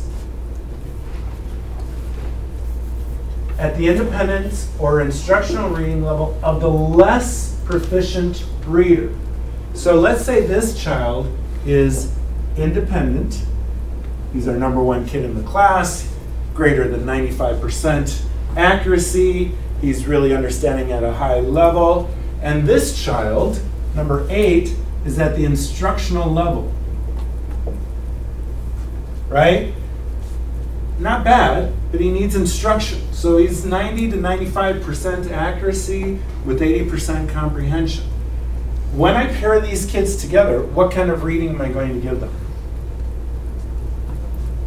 What kind of reading? Independent or instructional? Instructional. Very good. Very good. So lots of times you'll see when you do this, if you've divided it, the beginning of the second half is almost always instructional. So generally, when you pair kids together to practice, it'll be an instructional level reading. Is this making sense? Is this fine? And I will tell you again, I don't mean to focus so much on the test, but I have seen this come out on Texas. I don't know if this was on something that you saw, but they'll say, you have so many kids here, so many kids here, how would you group them to have them practice fluency? And it is, take the top half, second half, pair the top of the top half with the top of the second half together at the reading level of that lower child. Right? Reading level, what sort? Sorry. I'm sorry? Reading level of the lower one. So again here, Cesar, if we have an independent reader with an instructional level reader, independent is higher. But we would use an instructional level. We use the lower level for that pairing. That comes on the test. I'm sorry? That comes on the test, or? Yeah, it does come out on the test? Yes, sir. Yeah, there you go. I have seen this come out. So again, you know, I know this isn't just for the test, but kind of, right? This is test preparation. It does come out. So are we clear on how to group the students and what we need to do with them for this? Yeah? Okay. Reader 1, the more proficient reader. So in this case, if we have 1 and 8, the more proficient reader is number 1, right? Reads the passage orally. Reader 2 listens and corrects them. What does that mean? The reader 2 has to have the script there too. They both have the reading. The more proficient one is reading out loud. The second one is listening and making any corrections if necessary, kind of like what John does on a regular assessment. Now, why do you think it would be better for the more proficient reader to read first? So the second reader can understand what he's reading. Yeah, so the second reader has a model and can understand a little bit better. So when he reads it, he's pretty much... So when he reads it, it's already been a help to him. Exactly. Now remember, is this the assessment? No, this is instructional practice. This is how we get them to be successful on those assessments. So then they switch roles, right? And do the same thing. And they're giving feedback to each other. Oh, you mispronounced this word here. And if reader 2, who's less proficient, says, oh, you mispronounced this word here, and he'll say, maybe reader 1 will say, no, this is how you pronounce it. He can learn from that too, right? Or vice versa. Reader 1 can learn from reader 8. Okay, why is this good? Provides them with repeated exposure, helps with their fluency, they're actually reading, which is what we want them to do. All students are engaged, and it creates a better bond within your classroom. Again, you do have access to this PowerPoint, right? Mm-hmm. So you'll be able to do that. Other ones,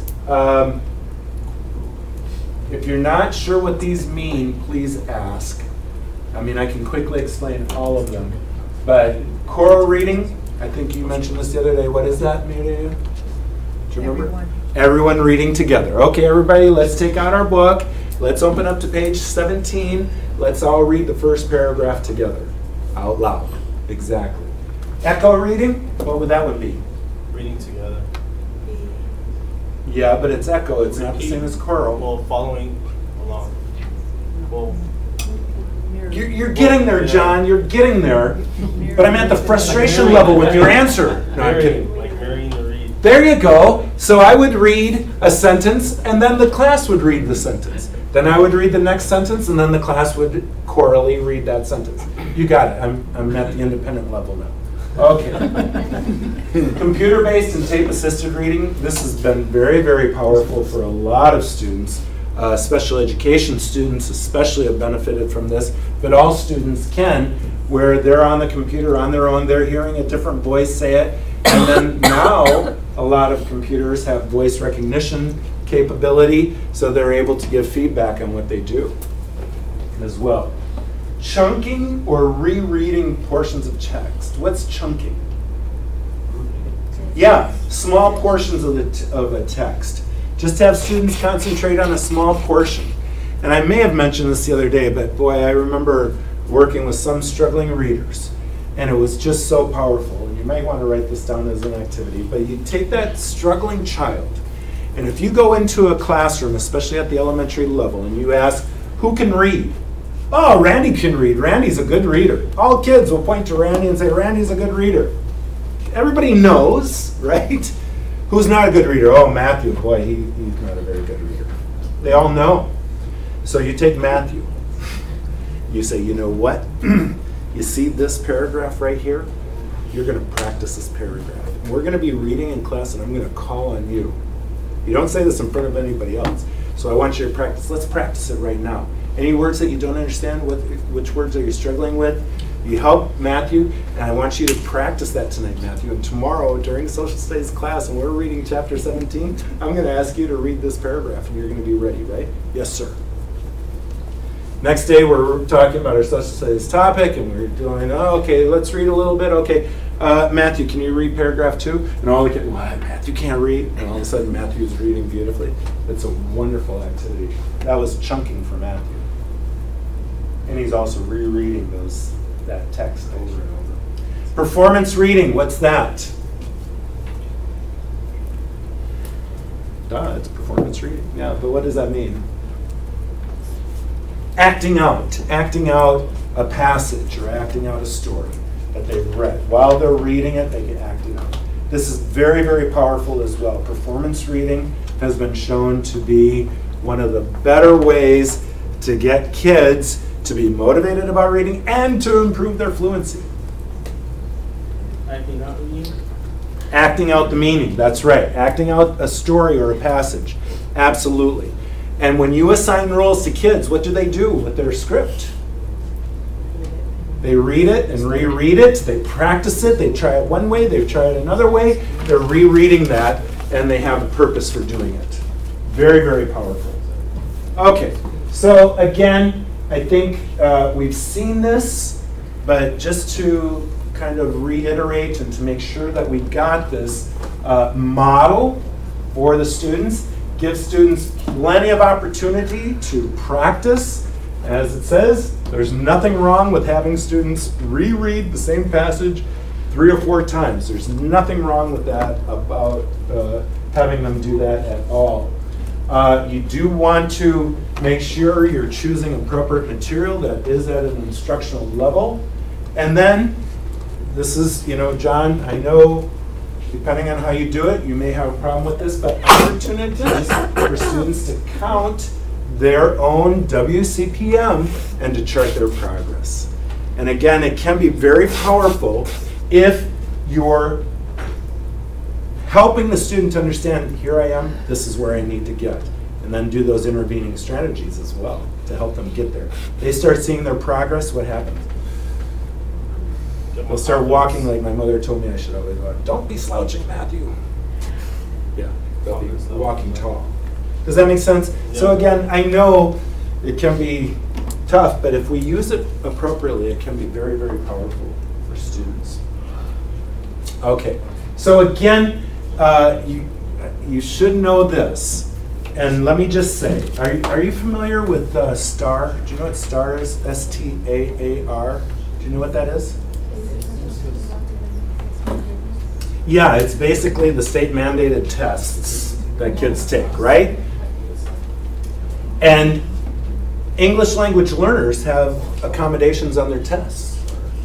They can use a dictionary, they can have extra time, right? And I can't tell you how many people with whom I had discussions about what is appropriate for instructional accommodations. They'd say, well, the only thing that's allowed on the test is a bilingual dictionary or extra time. Yes, that's for the test, but for instruction, we can accommodate a lot of ways with visuals. We can be helping them translate. We can be doing this. We can be doing that. We can pair them up. So I just want to make sure that we understand when we assess, there are certain conditions, right? But our instruction needs to help students reach that. We can't say the only way they can do it on the test is this way, so that's the only way I'm going to teach it. No. Am I making sense with that? I want to be really clear, and I hope I am. Good assessment accommodations are wonderful, but that doesn't limit us. Those accommodations only used for assessment don't limit us on good instructional accommodations, right? So the difference between instruction is repeated readings, independent or instructional level, students chart and graph their own. Those are excellent activities for you to do in the classroom. When it comes to assessment, 3 minutes, 3 readings, 1 minute each, grade level only. Here, you might have to do an instructional level rather than independent. Here, it has to be an independent level, grade level, and then the teacher scores the assessments. Okay?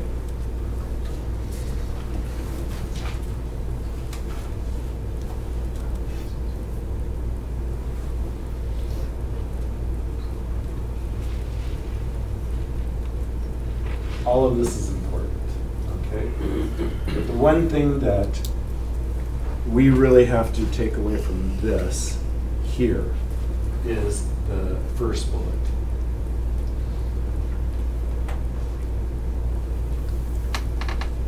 It's not just for those kids who are struggling. This helps all students. Oral guided reading practice improves for all students. Okay? It is the gold standard, so modeling, repeated reading, progress monitoring.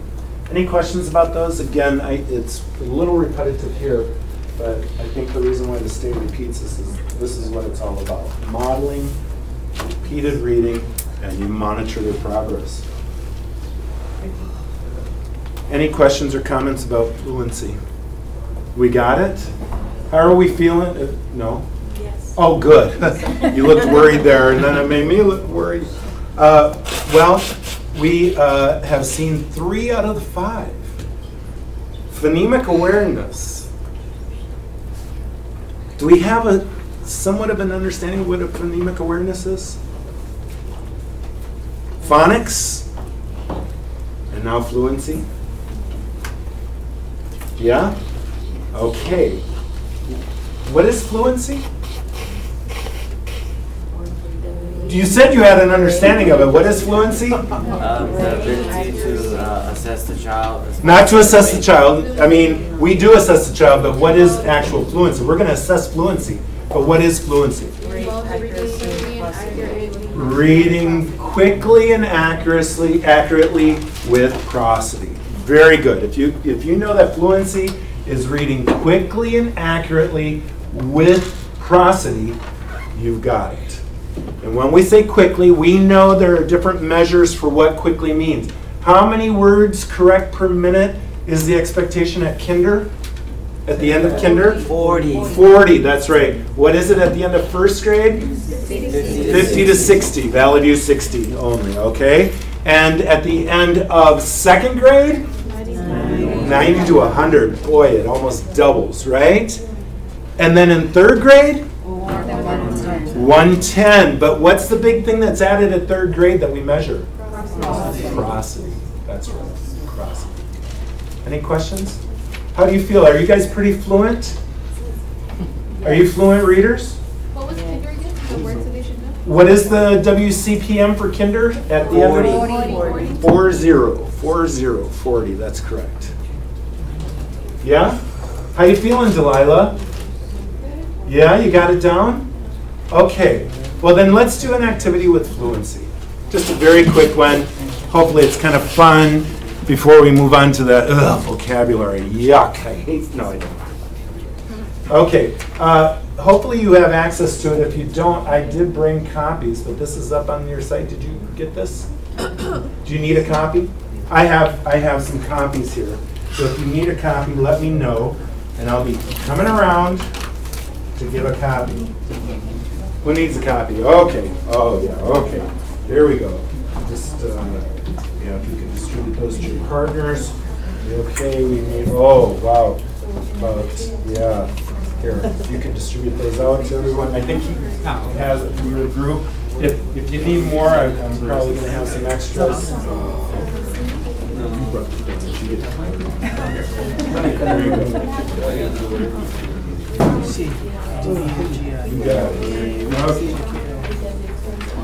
Yeah, sure. Oh, can you switch that over? Okay, do a few of you need this too? Okay, here we go. Well, yeah, you could. That's nice. I like that. But hopefully there's enough for everybody. Do you guys need this? Okay. Yeah? Yeah, Delilah, you did okay? I'm sorry, I ignored you that first time. You did tell me. Okay.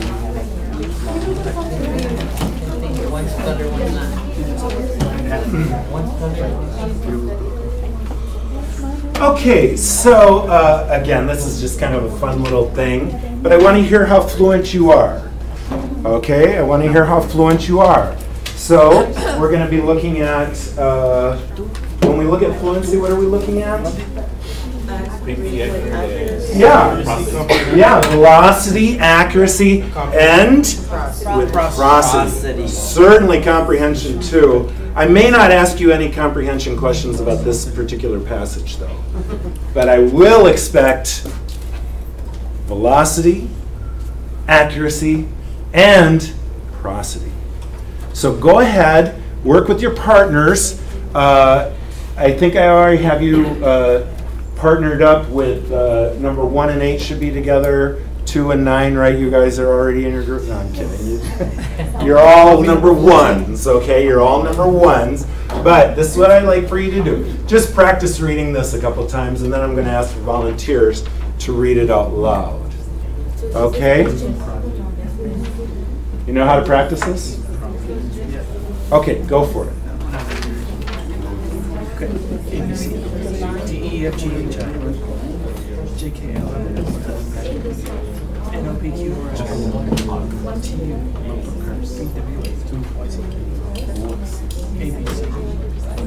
F, G, H, I, J, K, L, Q, R, S, T, U, V, W, X, Y, Z. Can you? A, B, C, I've never been able to. It's like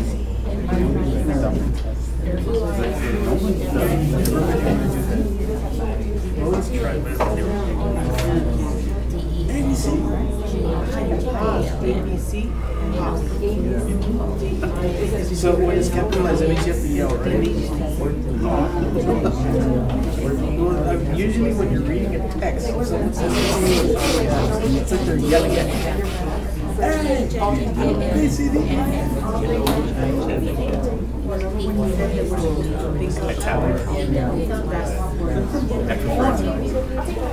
Wouldn't angry be like a wolf? It's like you're trying to get a point.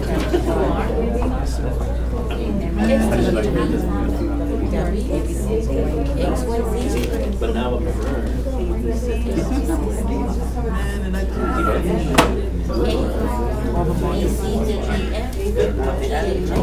yeah, well, see this one?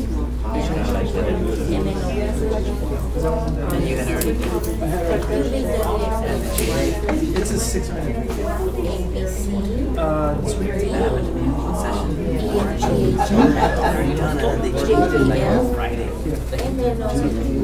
only have to do this one. Everything else is the same.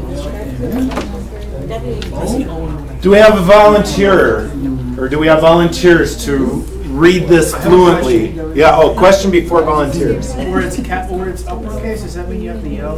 What do you think? Yes. Uppercase compared to lowercase, would you say it any differently? They're the exact same letters. Yes, different. I don't know about yelling, but I would say it's different. Yes, different expression. Different expression. You want to show us how? You want to be the volunteer? No, I didn't. No. Do we have volunteers? Like lower tone, ABC, the lower case. Oh, lower tone, lower case. Good. Okay, yeah, let's hear it from the cowboy. ABC, DEF, GHI. I'm sorry, which line are you reading? The first one. Oh, okay. Go ahead, yeah. ABC, DEF, GHI, JKLM, NOPQRS, TU, VWXY. Bravo, nicely done. Yeah. I would say you're at the independent level there. I'll do Yeah. number 2. You'll do number 2. Okay, oh, you don't want to go into the capital letters, huh? Okay, here we go. Line 2. ABC, DEF, GHI, JKL, MNOP, QRS, TU, VWXYZ. Wow, I don't know. I mean, are you asking a question? I don't know. Yeah, excellent, bravo, nicely done. Yeah, good. Okay, anybody want to do the 4th line?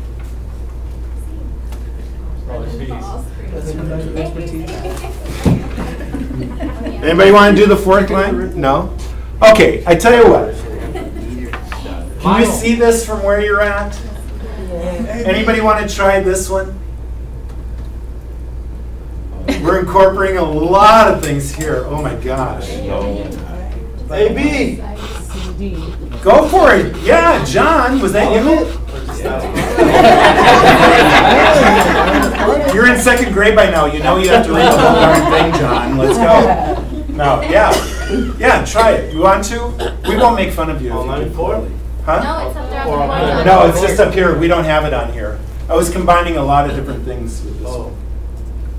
CDE. No, start again, please, from the beginning. I didn't have the timer set. Oh, okay.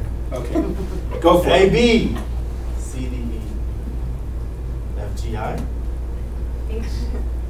Sorry, I can't help it. I have to correct it. Oh.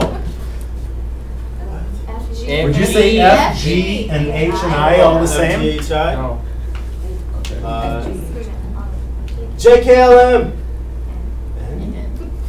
OP. QRST. U. V. WXYZ. Bravo, that was amazing. I should give you time to practice that one, right? We'll do a group activity with that later. No, excellent job, right? So there's a lot that goes into it, of course, with fluency, but the big idea is that fluency, we know what it is, right? Reading quickly with accuracy and with prosody, and of course with comprehension, right? But the big idea is that that's the link between word recognition and comprehension. And comprehension really is the goal, right? Yeah? How are we doing? We doing all right? We have some time to start with vocabulary. Now, maybe this isn't a good thing to say, but I want to be honest. And I usually am. I usually am honest about this. For our purposes, you're going to be seeing a lot of coursework, and I'm sure you have been seeing a lot of coursework on vocabulary development and comprehension strategies, right? So, listen to that stuff, because that's really the stuff that you're going to be working on in the classroom. These first 3 components are things that probably you haven't worked on a lot in your other coursework, right? And probably not even a great understanding before Thursday about what phonemic awareness is and what really phonics is. You probably knew what phonics was, and what fluency is, and how to go about why it's important to develop those things. So with that being said, you know, we will be looking at vocabulary, we will be looking at comprehension. However, for a lot of the strategies and stuff, you'll be learning that stuff in your coursework. And for those of you, all of us here will be tested on this, and we need to know all this stuff. But for all of you, especially working at the upper elementary grade levels and in the secondary, you're going to want to be focusing mostly on vocabulary development and comprehension. You'll have those students who are struggling with phonics still. You will have some of those. But for the vast majority of the students who are struggling with reading at the secondary level, a lot of it deals with vocabulary and comprehension, right? Yeah? Okay, we ready to go on vocabulary?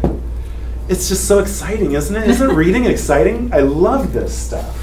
Vocabulary. Some students still read without comprehension. Why is that? How could this be? Question mark. With prosody. How could this be? How could this be? How could this be? Different ways to have prosody, yes, right? But how could that be? What else must we teach them? What do you think? Vocabulary. Very good. Oh, Delilah's right there. That's it. Vocabulary is a big reason why they're still not comprehending what we know. Teachers are comprehending what they read. Teachers can enhance vocabulary skills of all students, and it is especially important for our ELLs, our low SES students, and those kids who don't read a lot. Okay? Now again, I want to emphasize vocabulary development, okay. When we get to comprehension, no matter what kind of comprehension skill we have or comprehension strategy we have, if they don't have that fluency, it's not going to be effective. Vocabulary, not quite as bad. If they don't have a lot of fluency skill, we can still teach some vocabulary, but again, fluency is crucial. So what does vocabulary knowledge do? Well, it helps us with understanding what we're reading, right? We can't teach every darn word in the dictionary, can we? It'd be nice. Okay, we have 1,000 words per day, guys, as our vocabulary list. No.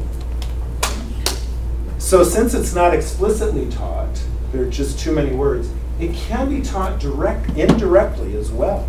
Yes, there are terms that we need to teach directly for comprehension in all our classrooms, but we can teach things indirectly as well. We know, I'm still learning vocabulary.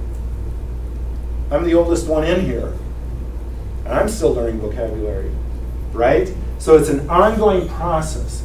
We don't expect kids at first grade to know every vocabulary word that's in the dictionary, right? So it's taught throughout a student's career. We tend to think of phonemic awareness,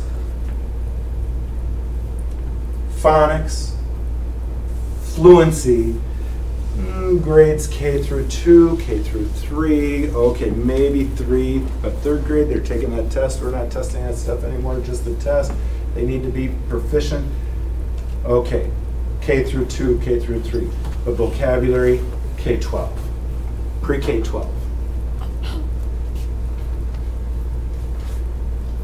I love this. I love this. It needs to be robust, strong, vigorous, and powerful. It's not giving a list of words, saying look them up in the dictionary, and then learn them. No, vocabulary instruction has to be these things. If we really want students to own the vocabulary, it must be robust. It must be vigorous. It must be powerful instruction that we have. And one thing I just want to make sure we again understand. The difference between expressive and receptive. Expressive could be productive, but expressive and receptive. What's the difference between those two? When we talk about language. One is input, one is output. That's right. Expressive is when we are producing the language, either through speaking or writing. Receptive is where we're receiving the language, either by listening or by reading. And so you might want to write this down. You may want to. For vocabulary, the big focus is on receptive understanding of vocabulary. Okay? Now that doesn't mean we don't want kids to use it, and it can be in combination. If we get kids to use it, then they're more likely to understand it in the receptive way. But we have a much larger receptive vocabulary than we do an expressive vocabulary. Does that make sense? Right? We can understand a lot more vocabulary than we produce on a regular basis. Yes? And so think about that. We do want students during phonemic awareness activities, during phonics activities, to always be making that sound connection to the letters and hearing us and then having them speak, right? And we can with vocabulary too, but the big idea for vocabulary is that at least they have that expressive understanding, or I mean the receptive understanding. Yeah? Okay. Okay, so just make a quick chart on a piece of paper there. Never saw it before, heard of it, know it in context, know it well. Can you do that for me? Let's make a quick chart like this.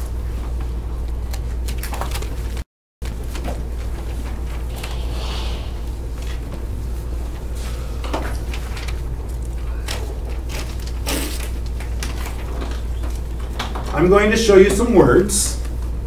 I don't want you to say them out loud or anything like that.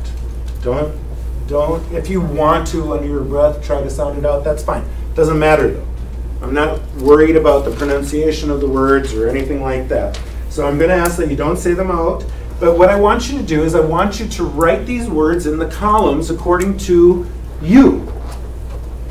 If it's a word that, oh man, I know that word, yeah, I use it all the time, or I see it all the time, or yeah, I know that word very well, you'll put it in the fourth column. If it's a word that you say, what? What is that? Never heard of it, never saw it, I have no idea, you'll put it here in the first column. If it's one where, yeah, I've seen it and I know I've been exposed to it, but I really don't know it, or I really don't know it, you put it in the column 2. And if you say, oh man, I know that word, but man, I can't remember what it is. If I saw it in a sentence or with a picture, it would help me to remember what it is. If you could know it in context, you would put it there. Okay, you ready? Yes? Okay, here we go. Those are the 4 words, right there.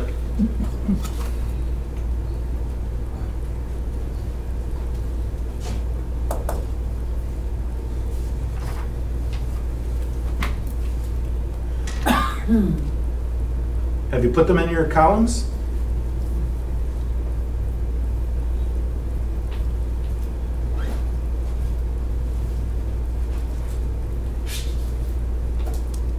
Yeah?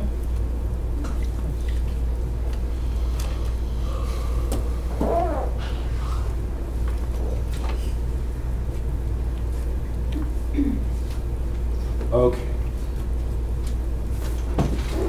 Turn to your partners and see if you have your words in the same column as your partners. And don't feel bad. You know, this is if you don't know any of them, that's fine. But if your partner does, your partner can explain 1 or 2 words.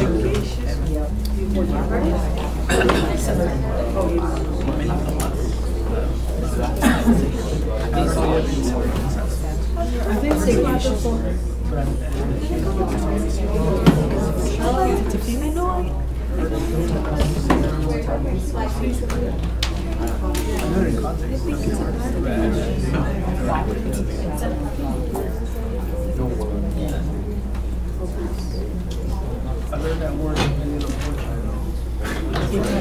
Now, Wheel of Fortune has been mentioned twice now since I've been here. And that's an amazing thing. That is an amazing thing. Which word? Hubris. Hubris? Oh, okay. Okay, how do we feel about these words? Not very well. Any other words that you're like, what? Never heard of it. Never saw it, never heard of it before. Any of these words? All of them? All 4? Okay. Context. Any of you who have heard any of these words, but you really don't know what they mean? Yeah, which one? Sagacious? Yeah. Okay, so you've probably heard it, but you really don't know it. Okay, good. I appreciate you saying that. Yes, sir. Polyglot, I think I have heard of it, but I don't know. It's a person that, I think Spanish is the same thing. But It is. It's a cognate. Okay. So, I don't remember. okay. What is that, Would you know it in context then? So if I were to say he is a polyglot? No, that's not right. yeah, I don't know. He is a polyglot. Oh yeah, now I got it. Okay. So did you put that one in heard of it? You put you put polyglot and heard of it? Yeah. In this column? Okay. Did any of you put any words in know it? I think I know it. If I saw it in context, I would. Hubris. Hubris. That's a word that a few of you have in that column, huh? Any of these words that you know very well? Yes. Hubris is excessive pride and I don't know how. Are you Googling this? No. Good. I'm glad. You're right, because you're absolutely right. Excessive pride, in general, it leads to and then a downfall. Then the other one, I don't know how to pronounce it. Insouciant. Insouciant. That's like lack of concern. Yeah, it's when you are kind of showing, yeah, I don't care. They say that I'm apathetic, but I don't care. Right? Yeah, very good. Very good. Wow, excellent. So insouciant and hubris. Yeah, very good. Okay, you have those in your columns? Yeah, we may come back and visit these in a little bit. If you really want to know, we can go over what they mean, but hopefully we'll come to it. Can somebody please read this out loud? The question is, why teach vocabulary? But could somebody read basically the answer out loud for the rest of the group? The National Research Council in 1988 and the National Reading Panel 2000 concluded that the vocabulary development is a fundamental goal for students in the early grades. That's right. Okay. And it makes sense. The more words we know, the more words we'll be able to understand. Right? Yeah. Absolutely. Now this is from Becker, mostly Becker. And we're going to see something by Becker in a little bit. But could somebody read what Becker has to say here? The importance of vocabulary knowledge to school success in general and to reading comprehension in particular is widely documented. Very good. Yeah, I mean, it's just there. It's just there. We know, when we talked about reading before on Thursday night, a lot of people here were talking about the issues of vocabulary development for our kids. Now, we know that there are tests on vocabulary. We know that there are tests on vocabulary. Children are tested on word meaning all the time. But look at this. Very little instructional time is really devoted for vocabulary development in the primary grades. Very little time. So our expectation is that they have a high level of vocabulary knowledge, but our actions don't coincide with that expectation in school, generally speaking.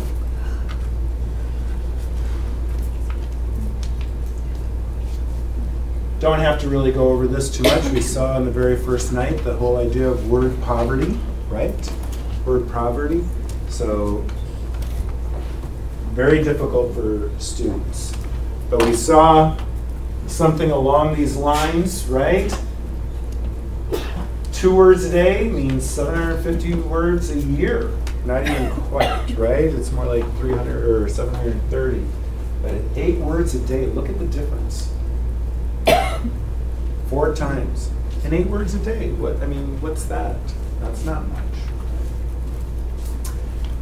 Vocabulary size in kindergarten predicts reading comprehension in the middle elementary years. Do you believe that?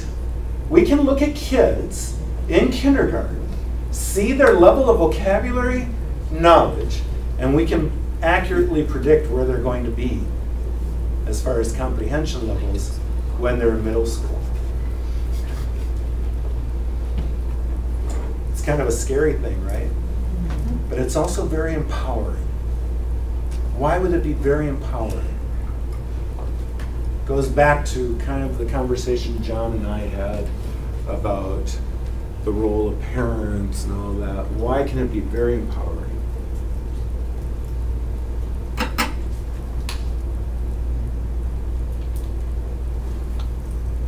Well, let's look at the second one. Think about that for a minute. Vocabulary size at the end of first grade predicts comprehension 10 years later. How old are they at the end of first grade? Generally about 6 years old. So in first grade, when they're 16, they're in high school, man. They're in 11th grade. 10th or 11th.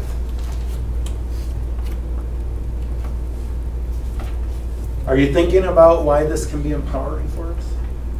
Keep thinking. Children with restricted vocabulary in third grade have declining comprehension scores in later elementary years. Let me just tell you, this has been a fascinating thing, and me being in bilingual education, it's maybe even more fascinating. But you know, generally we try to get kids to exit bilingual programs by third grade by showing English proficiency, right? And listening, speaking, reading, and writing. And we've shown that we can really get kids to pass the test in third grade.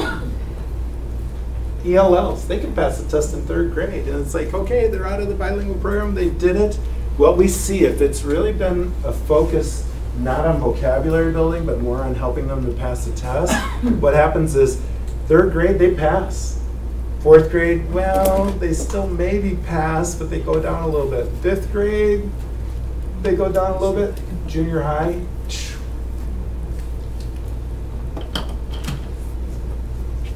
declining comprehension scores if they have restricted vocabulary. In third grade, man, we can get them to pass the test. It's tougher now than it used to be, but it's still, we can get them to pass the test. But if they don't have that strong, robust, powerful, vigorous vocabulary behind them, they're going to be declining. Now, why is this empowering? It's sad, right? Jeez, you're depressing me. But why is this empowering? Or how can this be empowering for us?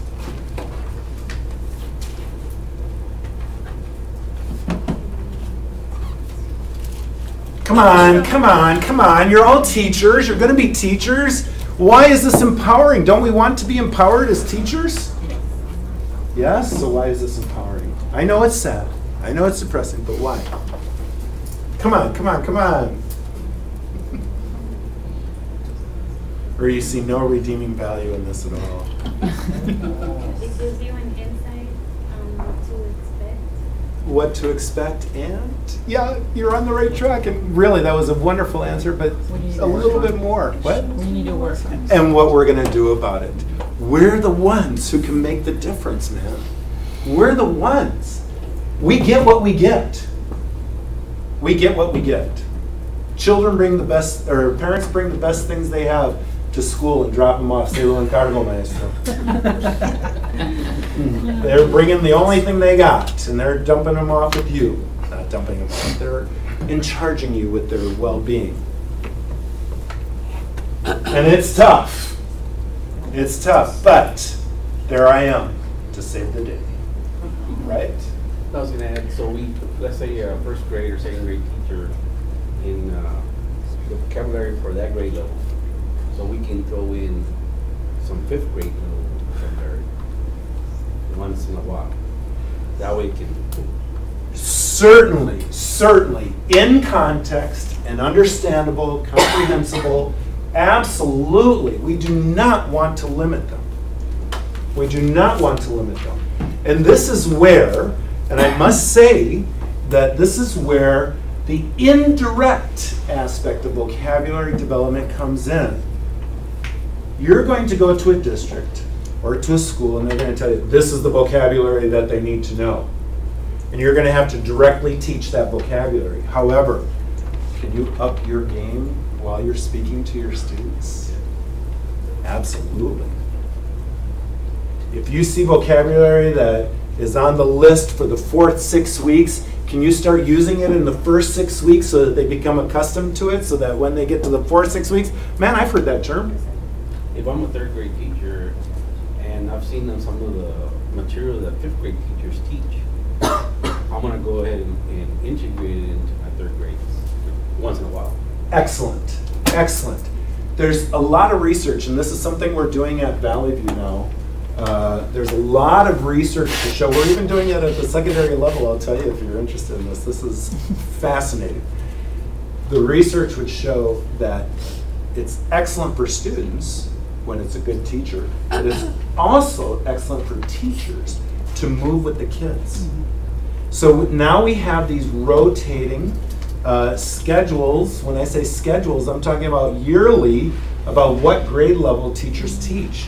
So we'll have teachers who are with kids in 2nd grade, then they move to 3rd grade with the kid, 4th grade with the kid, not so much 5th grade. But then they'll go back down to 2nd grade and start with a new bunch of kids. And why is that beneficial? Well, for the kid, because they know the teacher is, and as I say, if it's a good teacher. I was going to say, if it's a good teacher, because if it's a bad bad teacher, good teacher, right. Poor kid. I know. But then parents come in and say, I don't want my child with her anymore, you know. But why is this beneficial for teachers? Because you know already the level that they're struggling with, so it's easier to transition and to help them out. That's right. And man, after you've taught 4th grade and you go back down to 2nd grade, you're teaching 2nd grade, but you know what the expectation is at 4th. And you're helping the kids get there. You're not teaching 4th grade material in 2nd grade, but you're teaching in a manner that you know where the kids need to be in a couple of years. It's fascinating. It's fascinating. And as I mentioned, and to me this is great. I'm so glad that there were teachers who agreed to do this. But this year we have 8th grade language arts teachers moving with those 8th graders into high school. Part of it has to do with certification at the secondary level, but we have those teachers moving with them. And then I thought it'd be tougher for the high school teachers to say to come back to 8th, but they're enjoying it very much, and they know that next year they're going to have them for 9th grade for the ELA. I mean, it's interesting to see. So yes, going to your point, absolutely. But I do want to make that point. You move from 4th grade to 2nd grade, you know what's expected at 4th grade, but are you teaching 4th grade material at the 2nd grade? No. But can you expose them to vocabulary, 4th grade level vocabulary? Please do. Excellent point. Okay. Requirements: develop a widespread interest and awareness of words. And this is the big thing. Use words in order to own them. Own them, own them, own them. And please, you might want to, you don't have to write this down. I just think it's interesting. I don't think this comes out on the test. But the magic number is, do you know? The magic number is? Well, let me give you some context. The magic number. The magic number for the use of a vocabulary term in meaningful context, in order for you to own that word. Once you use a word, blank number of times, in meaningful context, you'll always remember that word. Pretty much. So, the magic number is? 20. 10. 3. 500. 8. If we use a term 8 times, I mean, this is what the research would show, and again, maybe some people 5 and some people 12, you know, but generally speaking, for the human population, we use a term 8 times, not just saying it 8 times, but in context, in a meaningful way, it becomes our own. We'll always remember that word. We'll always have that word. Isn't that nice to know? That's interesting.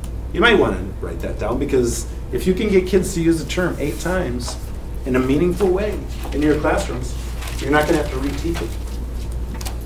Comment? Question? Okay. And this is the other thing, and we talked about linguists last night a little bit, but I love it, helping to develop kids to become mini linguists. We would call ourselves mini linguists, where we're exploring words and what they mean and how we can figure them out, how they're similar and how they're different. Okay? So the comprehensive approach is this: teach very specific words, increase their exposure to rich oral and written language. I have 4 children. I have 4 grandchildren. And I love them all dearly. Except one. I don't know if I like them. I love them all very much.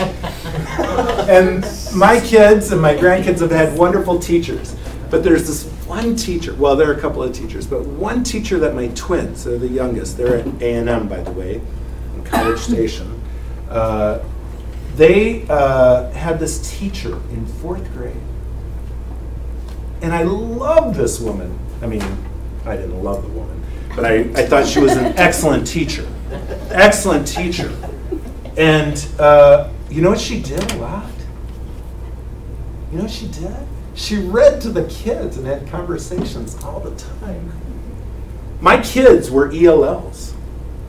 My kids were ELLs. They were English language learners. They went to school in Mexico up through 2nd grade. They came to the U.S. in 3rd grade. Their Spanish was very good. They were not English proficient. This teacher in 4th grade was reading books, Esperanza Rising. My kids loved it. They loved listening to her read that book in class. But you have to be a good teacher to know how to read that way too. It's to get them interested in. Practice. Just read the darn book. They'll get into it. Read it with prosody, the kids will get into it. But you're right, I know what you're saying. We've lost that. We tend to think reading to children, okay, kinder level, maybe first, all the way up, man. All the way up. My other daughter, Michelle, she had a social studies teacher in high school reading stuff to them. Passages out of novels, historical novels. He would read them and they'd be all fired up. It was great. They were exposing my children to this rich oral and written language all the time. My kids were very interested. They had a 3rd grade teacher who was kind of a drill and kill type of teacher and had them prepared for the test and all that. But this other lady, rich language, the test came. She didn't have to teach the test. Man, by the time they got that test, their vocabulary was way up there because she was reading to them and having conversations about it on a regular basis. Very interesting. What does this mean? These things increase students' generative word knowledge. What does that mean? Generative. It's kind of the idea of overall. It's kind of the idea of expressive and receptive. Would generative be expressive or receptive? Expressive. They're generating it. So again, this idea, this will help them. And it was amazing. I mean, really. I'm not saying, look at my children and that's the way it all is, and just because that it's true, but they fit into the research in that my kids were coming home and using vocabulary, not words that were put on the board with the definition, but words that they were listening to the teacher talk about and having conversations. They were using those terms. Multiple exposures to words. Please put an asterisk by that. Multiple exposures, multiple exposures, multiple exposures, meaning they have to see the word, hear the word many, many, many times. Okay? Of course, we want that deep understanding. And always, when it's in context, if it's in context, if they can make that connection between what they know and what they're learning, if they can make that that connection, that's when they're going to learn it. If there's no connection, they won't. Okay, I know we're almost there, but we have just a couple more minutes to go. What I would like for you to do is to read this silently and turn to your partners and tell your partner what you can do about this. What you as a teacher. I know we have children too, and so, you know, outside of school, we as parents, but you as a teacher, what can you do about this? Read it, talk to your partners, please. Bless you. Thank you.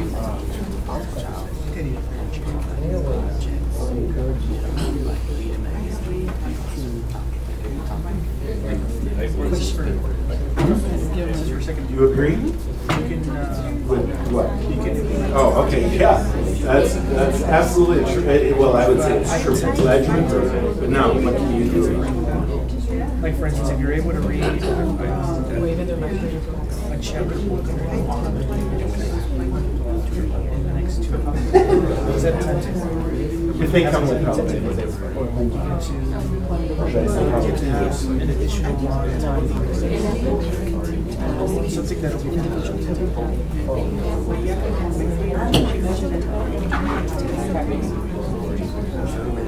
I mean, that's what I would do.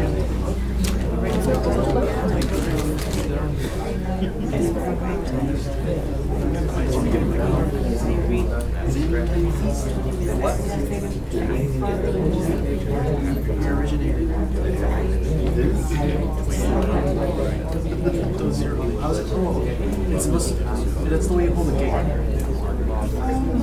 It's a spear that you use to they haven't been explained. Well, it's like this. Because we're playing CC. Sorry, do you yes. Do you know that oh yeah. The reason one half away from did you know that the reason that you have a there's still a secretary around? Because we had a hand sign. Yeah. I know, it's stupid. It's so cool. Yeah. Oh, yeah. No, but I mean, this is universal. Yeah, oh, yeah. Oh, absolutely.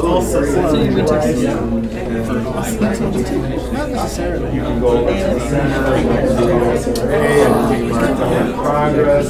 Yeah, oh, yeah. No, you know what?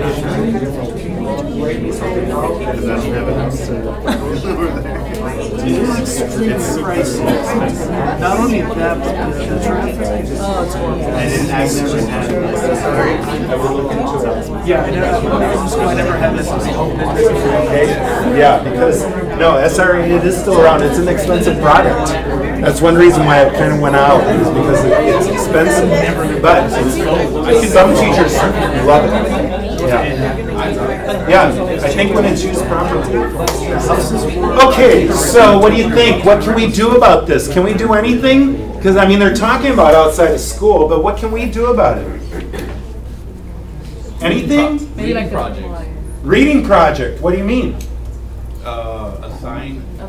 Assign students to, let's say, according to their age and their ability to read a book, and maybe do a small little essay on it and what they read and what they understood about it.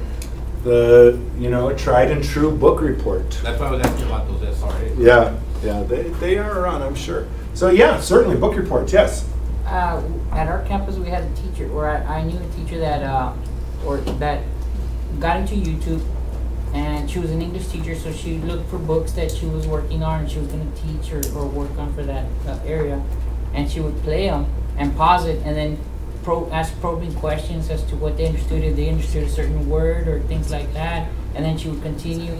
But she never read. She just had the person online reading, and that's how she would manage the class by asking the questions if they understood what was asked, and she would pause it every other paragraph. I'd say that's a very good instructional technique. It can be used very well, but that's during instruction, right? So I mean, I agree with that, but we're talking about 10 minutes a day outside of school. E-books. Huh? E-books. There we go. So then, I'm glad you went there, because how do we connect that with what you're doing? Look at kids, we can get this online, and this is great, so do this at home. Maybe have like a book club and come back to the school and describe the book. Or I remember when I was at elementary, everybody took a book and then you had to dress up as a character and describe what you read in the book. And when would you read these books? Home? On your own. There you go. You're motivating them to do it on their own. Excellent. Yes. What I do is that I have an article. When they come in, they read that article and they focus. They write down a summary. So they have a journal every day, basically. the starting of the period, they know they have to read that article, and then they have to reflect on it. Excellent. So they take the article home to read? No. They do it in class. And again, I love that, but again, what can we do to get them to read outside of, let's say your school day is from 8 to 3:30 or 8 to 4.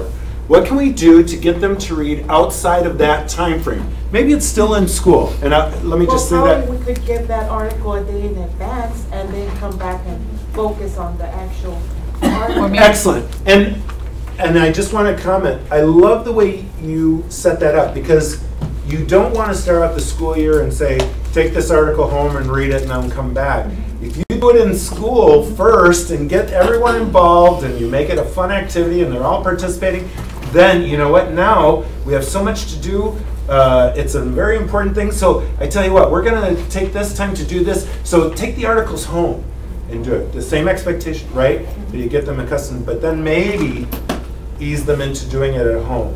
Again, the focus of this is, yes, we have our instructional time, and we've talked about this, that we have what we have, the students we have and the time we have, but what can we do to get kids, if we know that even 10 minutes a day, 10 minutes, come on, they get substantially higher rates, what can we do to get kids to do that? Maybe have them read the comments on Sunday and then describe them the comment. Every day. Every day. Sure. Well, there is comment. Dilbert. They only have it on Sundays, but. Baldo. Peanuts. Yeah, peanuts. Okay, good. Yeah, excellent. What else? What about encouraging the parent? Encouraging the parent to do what? I'm with you. I love that. But to do what? Spend 10 minutes with their child and then to read with them. Excellent. I think that's extremely important. I will say, be careful, though, because I've done this and I love it, but there are some parents who say, Maestro, yo no sé leer.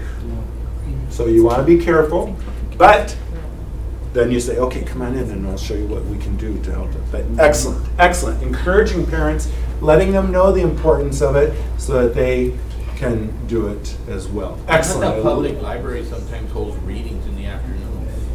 A lot of times, you know, and yeah, you're right. Very good. Anything else? Well, one of the things that we would do is to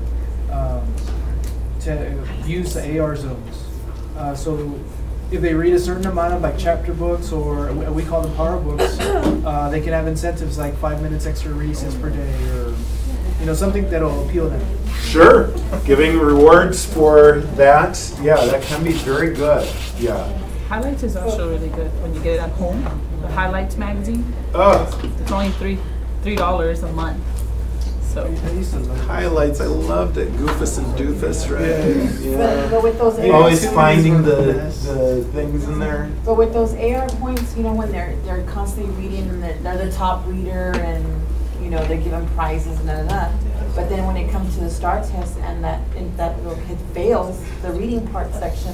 So what is that? I mean, from your expertise and your knowledge, like what does that state? What does that mean? Again, this is a negro modelo conversation because there are a lot of pros, but there are also a lot of cons to AR. I mean, he's top reader and and then felt the reading. I'm like, what is that? Again, we're going to go back to what our trusted colleague said the other night. It all depends on how it's used. It goes hand in hand to what she says, like also like my daughter, like she aced all her classes last year, and she failed her STARs. Right. Yeah. So it's like. Yeah. Very quickly, let me just say, there's a gentleman by the name of Stephen Krashen. I mentioned his name in language acquisition and development. It's really like the grandfather of second language acquisition. And he's really become an advocate for bilingual education. And he writes letters to the editor and he writes articles all the time about the power of reading. And he is very much, and I respect this guy a lot, and a lot of his stuff is based on research. Some of it is just kind of ranting and raving. But I love this guy and his writings. But what he says is when you have a program that rewards reading, there used to be this program called Book It. Does anybody remember Book It that Pizza Hut used to sponsor? Pizza Hut. Yeah, you still have it? Yeah, Okay, still use it. Pizza Hut. And I used to do this with my kids, and we lived in a remote area, so it was, coming to the urban area of McAllen for the first time in their lives. Wow, there are buildings that are 5 stories high here, It was amazing. But, so I used to do Book It, and I enjoyed it with my kids. It was a motivation. But what Stephen Krashen says is when you do that stuff, instead of having kids who don't read, you're going to have fat kids who don't read. Because they're just doing it for the pizza, and they're not doing it for the love of reading. We're not really motivating them to really love the reading. And, it's interesting. I have one daughter who was a voracious reader. Most of my children were, but one daughter, voracious reader, and she loved AR because she would get prizes, but she was going to read anyway, And I have a grandson who the teacher is requiring that they read so many books, and if not, their grade gets cut down, and they have to come in to do this, and he's like, oh man. So I mean, I don't know. There are some pros and there are some cons. Kids cheat. Kids read the books more than once. Kids get points from their friends by asking them the questions to the test. I mean, there are a lot of things. It can be a very positive thing. At our district, it's become rather political as well, because some of the board members' children weren't the highest AR earners, and therefore there must be something wrong with it. No, I'm serious. I'm serious, It can be a positive thing, as with all things, As with all things. It's not the thing itself, it's the use of the thing. Right? So we have to be careful there. I know it's 12 o'clock. Just kind of look at this, and this is a nice parting. Okay, have a good hour for lunch. But, really look at where we're at. If we spend 65 minutes a day reading, we're going to be at the 98th percentile. If we spend less than a minute, we're down in the 20th. And let me just quickly say, and I know it's time for lunch. You will have 1 hour. You'll tell me the time, right? And I'll trust you with verification, but I'll trust you. Sounds good. About this. We'll have 1 hour. But this is the thing. Think about this. Think about your reading in your schools, how reading is taught. And I know we're focusing on vocabulary, but this is how we develop vocabulary, through reading too. We tend to teach how to read, which is good. This whole thing is principles of reading, right? But then we never give them a chance to just read. We never give them a chance to just read. We're always telling them how to do it. And then we say, okay, here's a sentence. Underline, what's the answer? Boom, that's it. We never, I shouldn't say never, but many times we don't give the kids enough opportunities in our classrooms to read. So let's think about how we can incorporate that into our classrooms, okay? Have a very good lunch. We'll see you back in an hour. What time is it, sir? 12:02. Come on. Look at this. Mine is just as accurate as yours. It said 12:02, then it switched. Oh, 12:03. Okay. We're just starting now. There you go. Are you just go to the college station? Oh wow, that was, my son was in oh God. It's, yeah, because it's a lot of stress. It's specifically to some of the courses that are so I live around the corner.